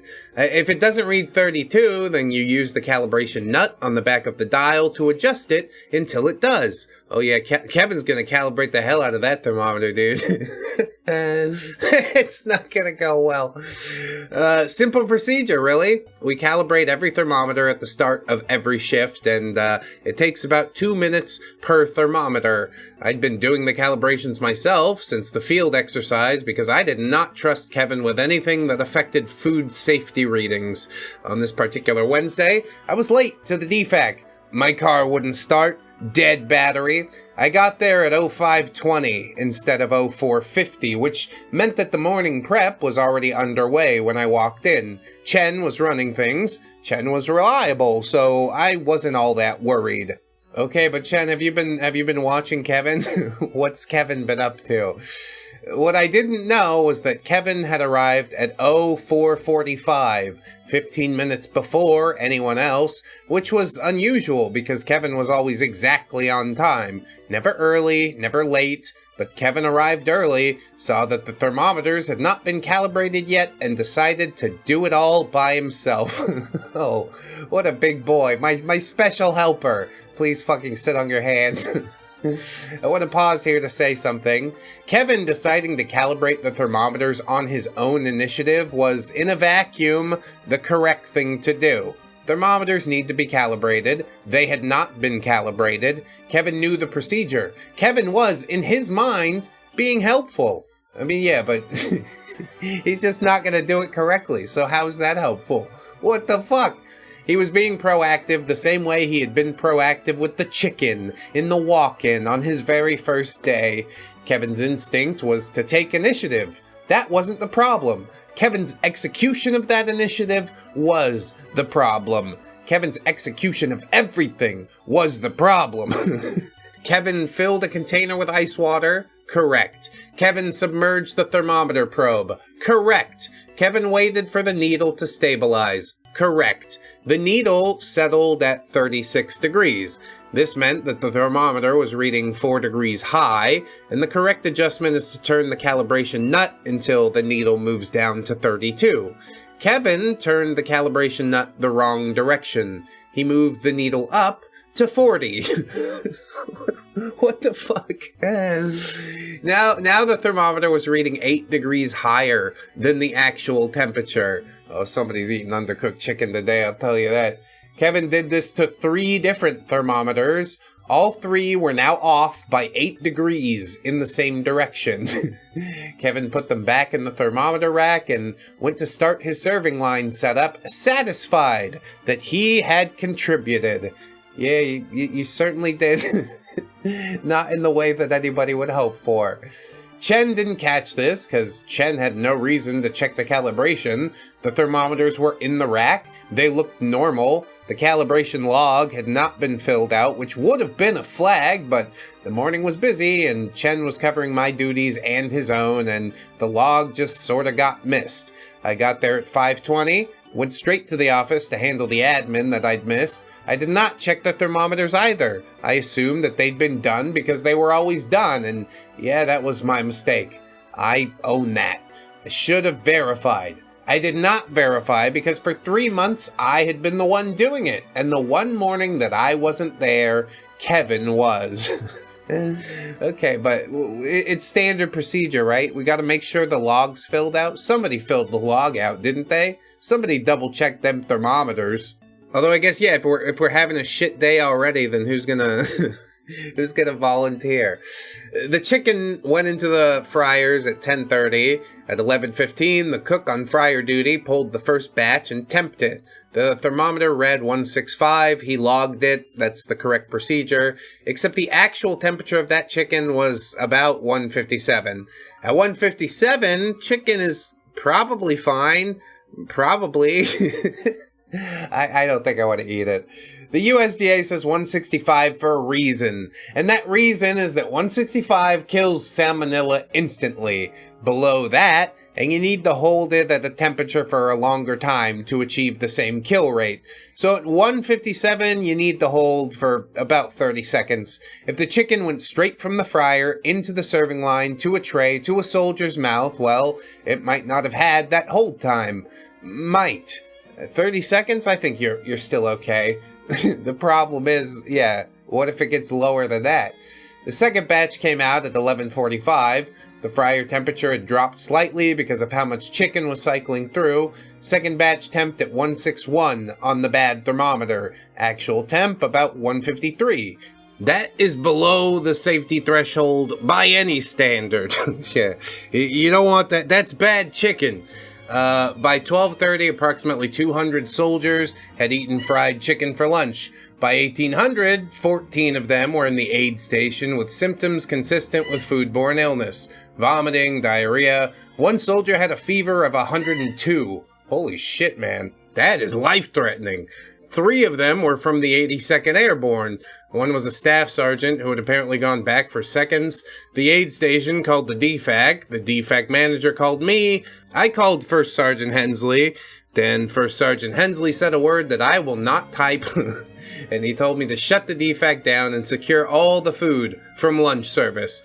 So I pulled everything. Every pan, every tray, every container. I bagged it and labeled it. I put the fry oil up for testing. I pulled the thermometers. And I did all this by the book because I knew what was coming. And I knew that if one step was missed, the investigation would find that step before it found the actual problem. Chen helped. Torres helped. Kevin stood by the serving line and watched with the expression of a man observing a moderately interesting documentary about someone else's life. Yeah, just that's fine, Kevin. I got all this, okay, bro? Just stand there with your dick in your hand. By 1900, I was in the company commander's office with First Sergeant Hensley, the DFAC manager, and a representative from public health who had been called in to investigate. Jesus. The thermometers had been pulled. They tested all 3 against a known reference, and all 3 were off by 8 degrees. The calibration log was blank for that morning. The fryer temperature log showed a downward trend across the lunch service that nobody had flagged because the thermometer readings looked correct. Yeah, down, but still in the safe zone? That's fine. Why rock the boat? The public health investigator asked me who had calibrated the thermometers that morning, and I told him. He asked me if Private First Class Kevin had been trained on the ice point method, and I said yes. He asked me if Private First Class Kevin had demonstrated competence in the ice point method. I opened my mouth, and I closed it again. The commander was watching me. First Sergeant was watching me. The DFAC manager watching me. They were all waiting for me to say yes, so it could be a simple training failure. A one-time lapse, something that the system knows how to process. A soldier made a mistake. Additional training will be provided. Corrective action taken. Case closed. That's the story the Army knows how to tell. I couldn't say yes, though. I could not say that Kevin had demonstrated competence because I had never let Kevin calibrate a thermometer because I knew Kevin could not be trusted with tasks that affected food safety because I'd been doing the calibrations myself for exactly this reason, and the one morning that I wasn't there, Kevin had done what Kevin always does, which is to take initiative and do the fucking thing wrong. Yeah, it's just a one-time failure. Although it's going to happen again if you let him back near those thermometers. I said, well, sir, Private First Class Kevin was trained on the procedure. He can recite the procedure from memory, but I had not authorized him to perform calibrations independently. The room got quiet in the way that rooms get quiet when everybody present realizes that the answer they just heard is worse than the answer that they were expecting. That night, First Sergeant Hensley sat in the DFAC office after everyone else had left. I was writing my statement. He was reading the investigation summary. He got to the part about the calibration direction. He got to the part where Kevin turned the nut the wrong way on 3 separate thermometers, which means he had 3 opportunities to notice that the needle was moving away from 32 and not towards it, and he didn't notice on any of them. Because Kevin does not check his work. Kevin has never checked his work. Kevin completes the steps and moves on with the confidence of a man who has never been wrong, despite being wrong constantly. Is there some way to fix that? Some nut that we could turn to tighten in his brain? I guess the real tragedy of the whole thing is that he might be okay if he could just learn to double check his work. First Sergeant put the paper down. He took off his glasses, put his head in his hands, and he sat like that for a long time. Then he said, "Get me his recruiting file." That's how the ASVAB investigation started. I'm going to shift gears here a bit because the thermometer incident is what happened, but the recruiting file is what explained it. Or, I guess, didn't explain it. Or, I guess, explained it in a way that made everything else significantly worse. Yeah, we're not helping here. I put in the request through the S1 shop. Took about a week. What came back was Kevin's enlistment packet, which included his ASVAB score sheet, his recruiter notes, and his physical and psychological screening for MEPS. I also made a phone call. I called the recruiting station that processed Kevin. I talked to a Sergeant First Class who had not personally recruited Kevin, but who remembered Kevin's recruiter, a staff sergeant who had since PCS'd out to Fort Campbell. So I got the staff sergeant up on the phone, and I told him who I was, and I told him I had one of his recruits. I told him the name, and there was a pause. A long one. The kind of pause where you can hear the person on the other end deciding how much they want to be involved in whatever it is you're about to tell them. And then he said, "The cook?" I said, "Yeah." He said, "Well, how's he doing?" I said, "He put 14 soldiers in the aid station." Another pause, and then he said, "Yeah, that tracks." What the fuck? How dare you, sir? OP says, "What do you mean that tracks?" He said, "Look, Sergeant, I'm not going to sit here and tell you that I knew Kevin was going to be a problem, but I'm not going to tell you that I'm surprised either." I asked him what happened at MEPS, and he got real careful. Recruiters get careful when you start asking him about MEPS, because nobody wants to be the guy who put a bad soldier into the Army. It reflects on their numbers, it reflects on their station, it reflects on them, of course. So he was careful, but he talked, because at this point, Kevin had already put people in the hospital, and careful is only going to get you so far. Yeah, you knew something was up. You gotta take this one on the chin, big boy. What came out of all that conversation and the file review was this. Kevin tested at MEPS on a Tuesday. His raw ASVAB scores were unremarkable, GT of 91. Enough for a 92G, but not by much. Kevin was set to enlist as 92G with a GT of 91, and really that would have been the end of it. But Kevin's MEPS test was flagged for a retest because of a timing irregularity. Something about how fast he completed one of the sections. I don't really know the exact details because the recruiter was vague about it, which tells me that the details were not flattering to anyone involved. Kevin retested, and on the retest, his GT jumped up to a 114, a 23-point increase. Well, he studied up, didn't he? 23 points is a significant jump. Not unheard of, but yeah, significant. It can happen if someone had test anxiety the first time. It could happen if somebody studied. It could happen if someone was coached on what to expect between the tests. The recruiter said that Kevin studied. He said he gave Kevin some practice materials, and Kevin went home and came back a week later and fucking crushed it. He said Kevin was really good at tests and just needed to see the format once. I believe that. I believe that Kevin is really good at tests. I believe Kevin can look at a standardized format, absorb the pattern, and reproduce it. Kevin could probably score higher than 114 if he took it a third time. Kevin's brain, whatever else was going on with it, could recognize patterns in a controlled, written, multiple-choice environment and produce the correct answers. Yeah, it seems like a superpower until you realize that he can't do shit else. Only multiple-choice bubbles. It's the worst superpower ever.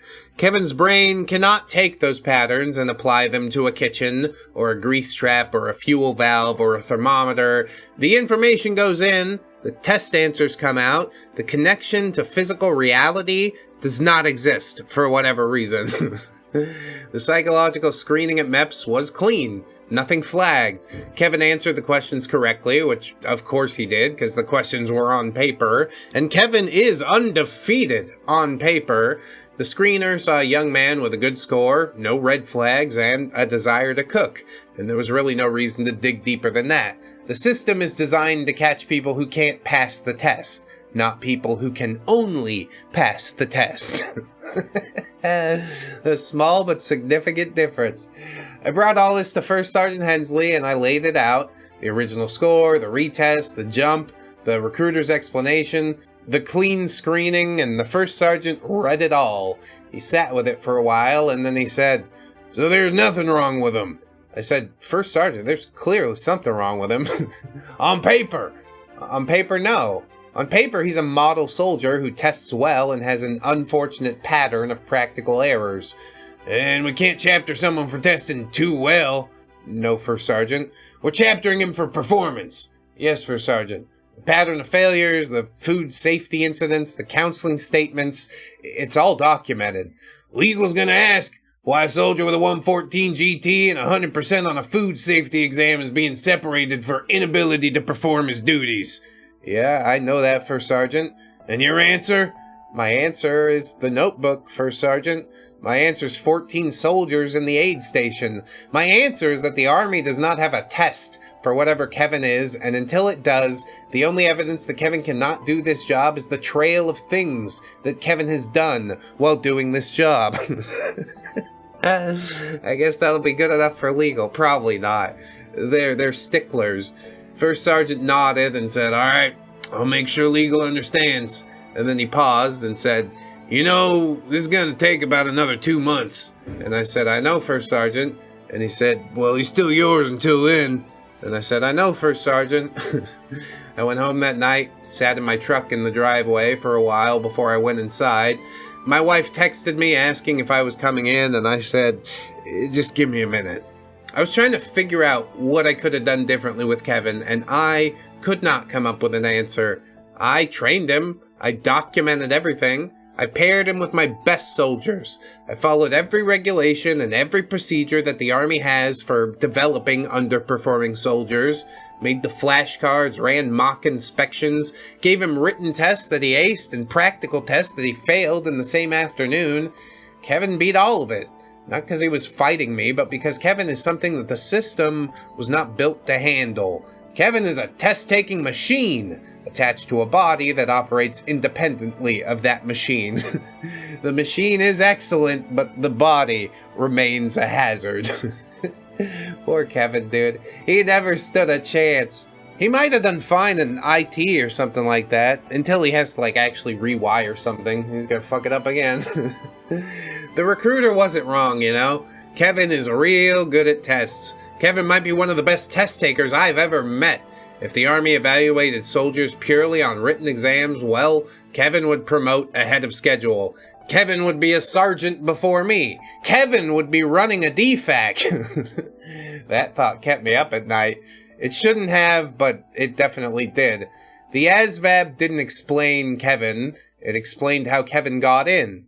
Getting Kevin out was going to take the rest of the winter. In the meantime, Kevin was still showing up every morning, still saying, "Roger, Sergeant," still doing his best, which was the most terrifying part, because Kevin's best was unpredictable, and Kevin's worst was pretty much identical to Kevin's best. Yeah, put that guy on it. You don't know what the fuck will happen. There was no gear shift. There was no telltale sign that today was going to be a Kevin day, because really, every day was a Kevin day. You just didn't always find that part out until the damage was done. I kept him on the dish pit for the rest of December, washing dishes. Simplest job in the DFAC. Kevin washed dishes adequately. Not well, not badly, just adequately. He broke 2 plates in 3 weeks, which is actually below the average for the dish pit, so there is that. Kevin was, for the first and possibly only time in his Army career, performing at standard. It only took removing him from every other task in the building in order to get him there. That's so funny, dude. I still feel bad for Kevin on some level. He wants to get it done so bad, and he just fucking can't. Part 5 is the last one. It should be easier to write than this one was. Yeah, I mean, OP taking it on the chin, you know? He's like, yeah, I was wrong about this shit, but he takes responsibility, which I think is really important. It's not truly his fault, you know? Dead battery in the car, okay, Kevin showed up. It's sort of just a series of unfortunate events. But yeah, regardless of how it happened, 14 soldiers ended up in the aid station, which, that's not good. So no matter how badly Kevin wants to be a cook in the Army, I don't think he's cut out for it. You gotta go find something else to do, little buddy.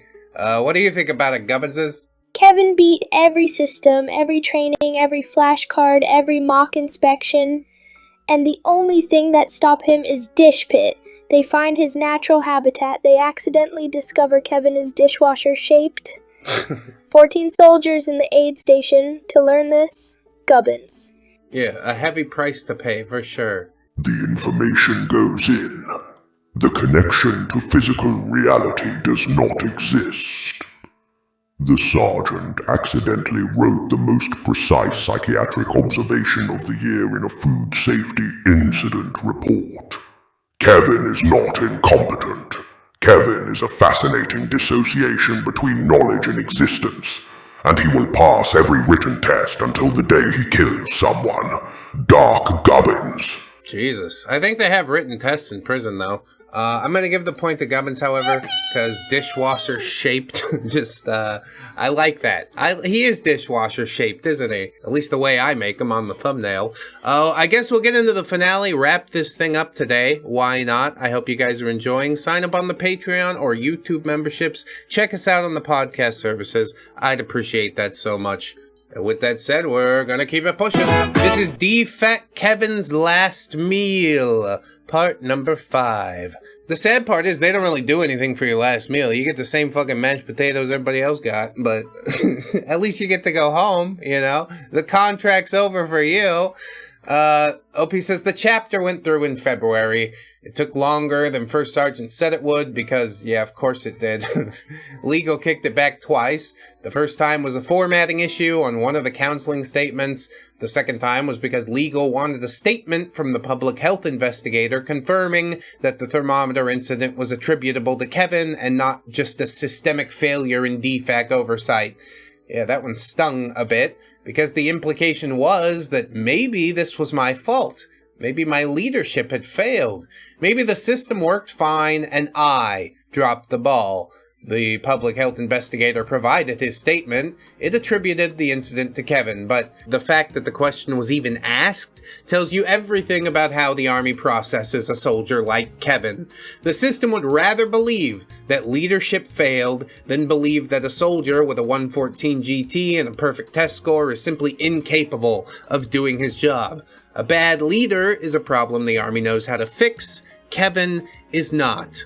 Oh, come on. I think they're just exploring all the angles or something. Anyway, the chapter was approved under Chapter 13, which is separation for unsatisfactory performance. Kevin would receive a general discharge under honorable conditions. Not a bad conduct discharge, not a dishonorable, a general, which meant that Kevin would keep most of his benefits. Which meant, as far as the paperwork was concerned, Kevin was not a catastrophic failure. Kevin was a soldier who just hadn't worked out. It happens. People enlist, they can't hack it, they get separated and go home. The paperwork doesn't capture the grease trap or the diesel or the 14 soldiers in the aid station or the 2 notebooks full of incidents that range from baffling to dangerous. The paperwork just says, yeah, didn't work out. Thanks for your service. Here's your DD 214. So that means Kevin gets, like, you know, his Montgomery GI Bill and stuff like that. That's pretty sick, dude. Nicely done, Kevin. Well played. Maybe that was his game the whole time. Although he doesn't seem the sort. He's sort of just a buffoon. He's not planning for much as far as I could tell. OP says, I had mixed feelings about the general discharge. Part of me thought Kevin deserved an honorable because Kevin had never once done anything wrong on purpose. Kevin had tried every day. Kevin had tried. God, I do respect that part of him, you know? He knows he's fucking it up, but he's just like, I don't know what else to do except show up and try again. And God bless him, he does. The Army was separating him for something he couldn't control, which felt wrong in a way that I couldn't articulate without sounding like I was defending the man who nearly set our MKT on fire. The other part of me thought a general was generous, given that 14 soldiers went to the aid station. I went back and forth on this for about a day, and then I stopped thinking about it, because yeah, it wasn't really my call, and thinking about Kevin's feelings wasn't a luxury that I had been able to afford for 5 months. Damn, OP, you're right about all that. It is what it is, you know? Kevin took the news the way that Kevin took everything, calmly. He sat in the commander's office while the commander explained the separation process. He nodded at the right times. He said, yes, sir, and I understand, sir. And then he signed the documents without reading them, which was consistent with every other document that Kevin had ever signed in my presence. I stood in the back of the room and watched him and tried to read something on his face. Anger, relief, sadness, confusion, anything. Kevin's face was just Kevin's face. Pleasant, neutral. The face of a man who had been told it was going to rain later and had decided not to bring an umbrella. Yes, I'm just that carefree. I don't know if anything's actually going on back there. He's good at taking tests. There has to be something happening. There's a light in his eyes. At least God, I hope there is. The separation process takes about 3 weeks. Out processing, CIF turn-in, medical screening, finance, legal brief. During those 3 weeks, the soldier's still assigned to the unit, still shows up, still works.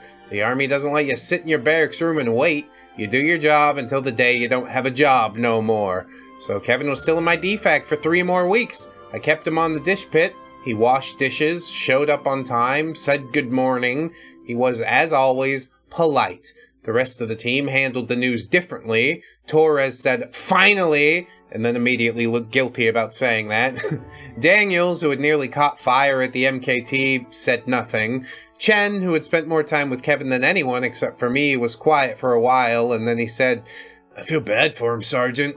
I said, yeah, I know.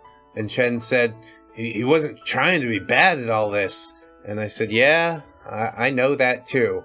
Oh my God, you're gonna make me cry over Kevin? I already feel fucking bad for the guy.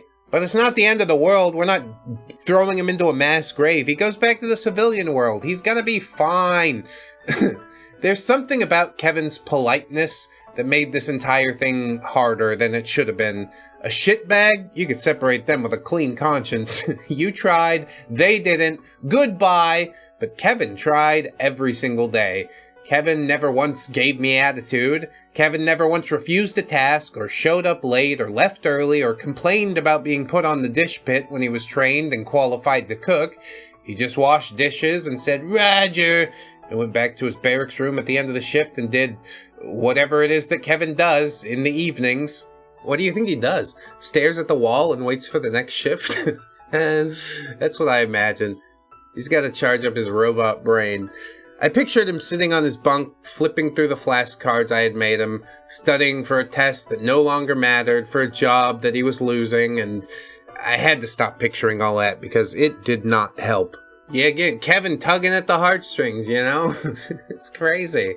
I have been frustrated by him the whole time, but yeah, now that he's getting put out, it feels pretty bad. He did try, goddammit. The LT came to see me during the second week. He stood in the DFAC office doorway the way he always did when he had something to say and wasn't sure how to say it. He said, "Sergeant, do you think we did the right thing?" And I said, "Sir, I think we did the only thing that the system gave us." And he said, "That's not what I asked." I looked at him. He had been in the Army for about 8 months at that point. Kevin was one of his first soldiers. The LT had watched the whole thing from the beginning. He suggested more training. He believed in the process. The process had produced a food safety incident and a chapter packet. I said, "Sir, I think if Kevin stayed on board, someone would eventually get hurt worse than a bad night in the latrine. And I think that matters more than whether Kevin tried hard or not."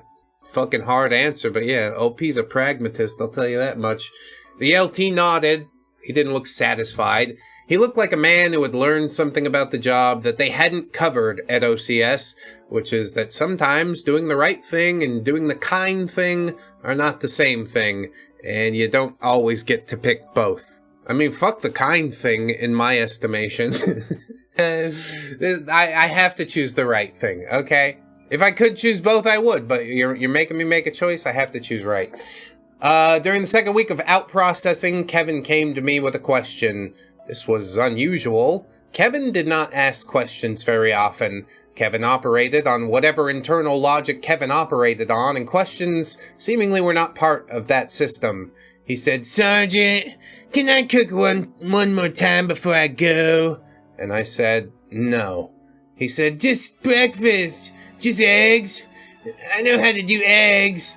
I said, "Kevin, I know you know how to do eggs. That was never the issue." Fucking heavy, bro. Maybe let him cook his own eggs. If he eats the eggs, then it's no problem, right? But I guess this is OP doing the right thing instead of the kind thing. Yeah, I can't choose the kind thing either. I just said, "Sorry, Kevin, no eggs today." Kevin looked at me for a moment, longer than Kevin usually looked at things. Kevin's default eye contact was brief and passing, the way you'd glance at a clock, but this was different. He was looking at me like he was trying to find something in my face, or trying to decide whether to say something that he hadn't said before. And then he said, "I know I messed up a lot, Sergeant." I didn't say anything. I've learned when to create a silence, and this time it wasn't a technique I was using, I just didn't really have the words. I don't know why I messed stuff up. I know this stuff and I study it and I know it and then I get in there and it's like my hands do something different than what my head's saying, and I can hear the right answer in my head while I'm doing the wrong thing, and I just can't stop. It's like watching yourself from across the room. He stopped. He was looking at the floor now. I thought if I studied harder it would fix it. I studied really hard, Sergeant. I know he did. I saw him study. I saw the flashcards worn at the edges from being handled. I saw him in the break room with the TB Med 530 manual open to sections that I hadn't assigned him. Kevin studied harder than soldiers who were twice as capable and half as motivated, but none of that actually mattered. Studying gave Kevin knowledge, but knowledge was never truly Kevin's problem. Fuck, man. It is sort of heartbreaking. But 14 soldiers in the aid station, you almost blew that one guy up. Like, I'm sorry you suck at this, okay? You're gonna find something else. It's gonna be okay, Kevin. For reals. OP says that was the most that Kevin had ever said to me about Kevin. In 5 months, Kevin had never described, even once, what it was like to be Kevin. He never acknowledged the gap. He never said, I know this is wrong while I'm doing it. I assumed that Kevin either didn't notice or didn't care. I had assumed that Kevin existed in a state of oblivious confidence, doing wrong things and believing they were right. That was easier. That made Kevin a deficiency, a line item, a problem to solve and then move on from directly. But Kevin standing in my DFAC telling me that he could hear the right answer while doing the wrong thing, that wasn't a line item. It was a person describing something that sounded like a wiring problem that he had no control over. And I'm not a doctor. I'm not a psychologist. I'm a sergeant in the United States Army whose job it was to run a DFAC, not to diagnose whatever was happening inside Kevin's head. But I stood there and I heard him. And for the first time in 5 months, I wasn't thinking about Kevin as a deficiency or a liability or a line in my notebook. I was thinking about a 19-year-old kid who knew that something was wrong with him, but he couldn't name that thing and couldn't fix it, and he had joined the Army maybe hoping that the structure and discipline and clear procedures would be the thing that finally made his hands do what his head was telling them to.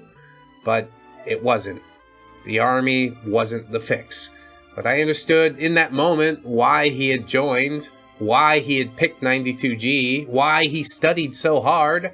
Kevin wasn't trying to cook. Kevin was trying to be someone whose knowing and doing were in the same room. The Army was supposed to be that hallway in his brain, but again, it wasn't. I did not let Kevin cook the eggs, and that was the right call. I'd make it again, but I heard him. Yeah, I guess that's what's most important. It's not actually about the eggs, is it? Kevin's last day was a Friday in late February. Cold for Bragg. Oh, that's about the time I was in Bragg. He turned his gear in at the CIF that morning, cleared finance, got his DD-214. I know because I tracked his out-processing checklist the same way I tracked everything else about Kevin, because even on his last day, I could not stop documenting him. He seems to be worth documenting. What a cryptid. He came by the DFAC one more time around 1400 in civilian clothes, jeans and a hoodie.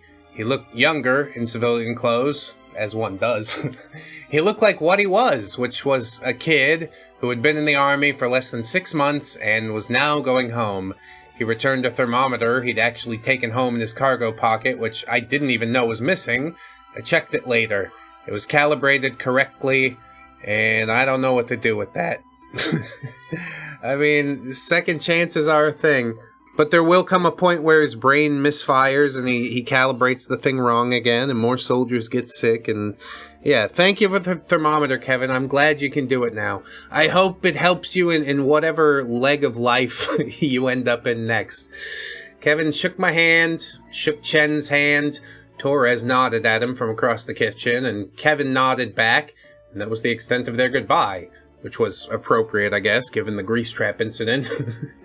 Daniels was off shift. Kevin said, "Thank you, Sergeant. I learned a lot." I wanted to say something useful. Something an NCO's supposed to say to a departing soldier that wraps things up and sends them off with some piece of wisdom that they can carry. But I had nothing. Everything I could think of was either dishonest or cruel. Good luck out there, you'll do great. Well, that was a lie. I hope you learned your lesson. God, he hasn't learned anything. Because learning was never the problem. So instead I just said, take care of yourself out there, Kevin. And he walked out of the DFAC. I watched him cross the parking lot. He walked to a pickup truck where someone was waiting. A man in the driver's seat. Father, maybe? Uncle? Someone who had driven to Fort Bragg to bring Kevin home. Kevin got in the passenger side. He didn't look back at the building. The truck pulled out of the lot and turned left toward the main gate. I went back inside. The DFAC was quiet. Torres was prepping for lunch. Chen restocking the walk-in. The walk-in was organized correctly. Thermometers calibrated. Sanitizer buckets at the right concentration. Everything was exactly the way it was supposed to be. It had been that way before Kevin, and it was that way after Kevin, and the only evidence that Kevin had ever been there was a stack of counseling statements in a file cabinet and an inspection score that took us 6 months to recover from. That should be the end of the story, really. Kevin left. The DFAC went back to normal. I went back to running my shift without spending half my energy on one soldier, and yeah, that should be enough, but there's one more thing. About 3 months after Kevin was separated, I was at the PX Saturday afternoon. I was buying motor oil and minding my own business. A staff sergeant for a maintenance company was in the same aisle, and we knew each other in the way that NCOs at the same installation know each other, which is to say we've been in the same meetings and nodded at each other, and he asked me how things were going, and I said they were fine, and he said he heard about the food safety incident back in December, and I said, yeah, and he said he was sorry about that, and then he said, we had one of those, and I said, one of what? A Kevin? Not the same guy, different name, different MOS, but same thing. Kid could pass any written test you gave him, but could not be trusted to change a tire without supervision. I told him left, and he went right, and you told him right, and he went left, and I showed him the TM, and he could recite it, hand him a wrench, and he'd take apart the wrong component. We had him in the motor pool for about 7 months, longest 7 months of my career, and I've been to Iraq twice. I said, well, how did it end? He said, Chapter 13, same as yours, I'm guessing. General discharge, kid went home. He's a good kid. That was the worst part, you know. Wasn't a dirtbag, he just couldn't do the job. And I said, did he know that he was doing it wrong? And he said, well, I asked him once, and he said it was like watching a movie of himself. Said he couldn't stop. Oh, that might be a literary device here, but I do believe there is more than one Kevin in the Army. I'll buy it. Okay. I stood in the motor oil aisle at the PX at Fort Bragg on a Saturday afternoon and felt something I had not expected to feel about Kevin, which was that Kevin was not unique. Kevin was not a once-in-a-career anomaly that I could file away as the strangest thing that ever happened to me and never think about him again. Kevin was an entire type. Kevin was a category that the Army and the world at large don't have a name for quite yet.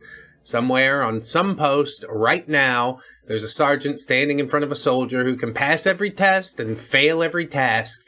And that sergeant is starting a notebook, and that sergeant thinks they're the only one, and that sergeant does not yet know how many pages it's going to take. The staff sergeant and I stood there for a minute. We didn't say much else, because, yeah, there wasn't much else to say. We'd both been through the same thing and come out on the other side, and neither of us had an answer for it. He bought his oil, I bought mine, we went our separate ways.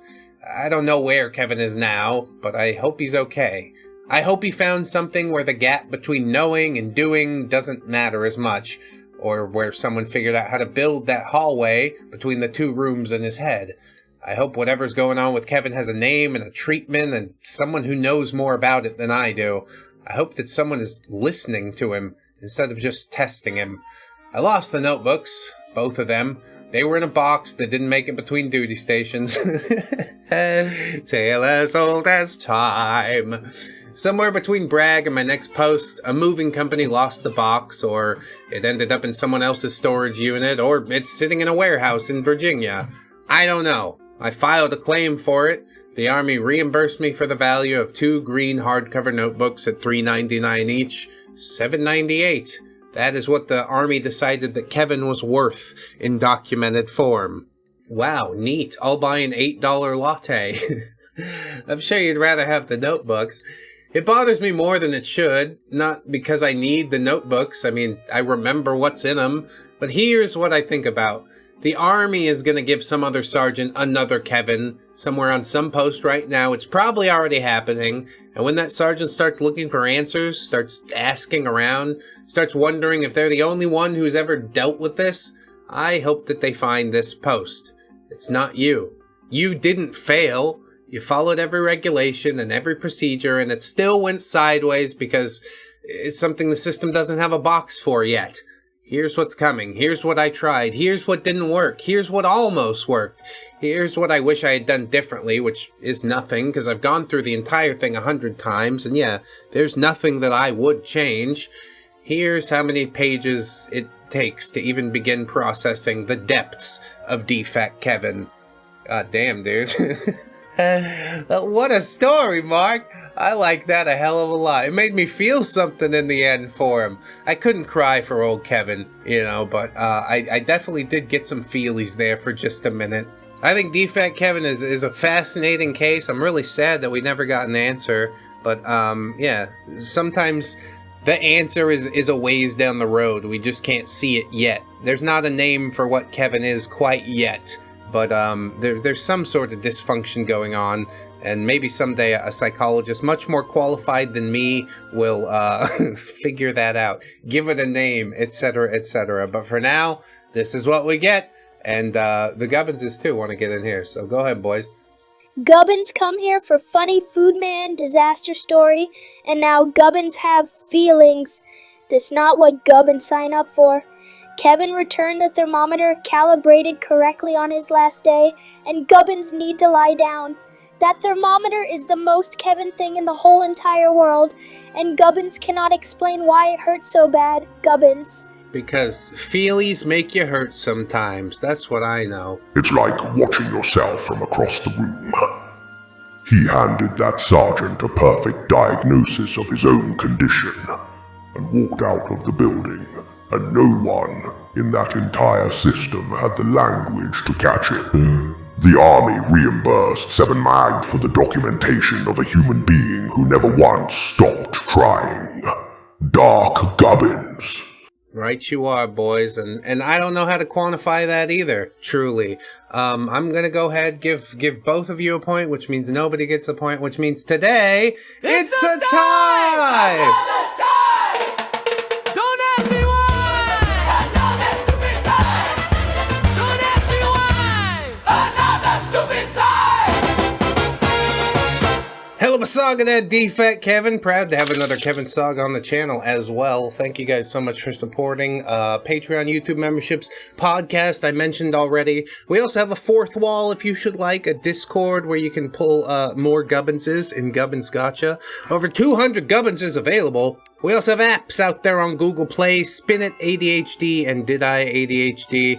I hope that you will find some use from them. I think Kevin would. Did I calibrate the thermometers? Yes, I did.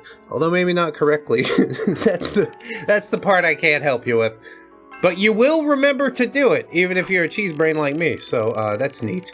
Most importantly, friends, I just want to say thank you so much for hanging out with me. You know, I hope you watch another ReddX video. I appreciate you. Always remember that you are loved, you are worthy, you definitely deserve it. And I shall see you in the next one. So until then, bye-bye. Thank you for calling ReddX Industries. Your call is very important to us. Please hold on the line while we decontaminate the lab.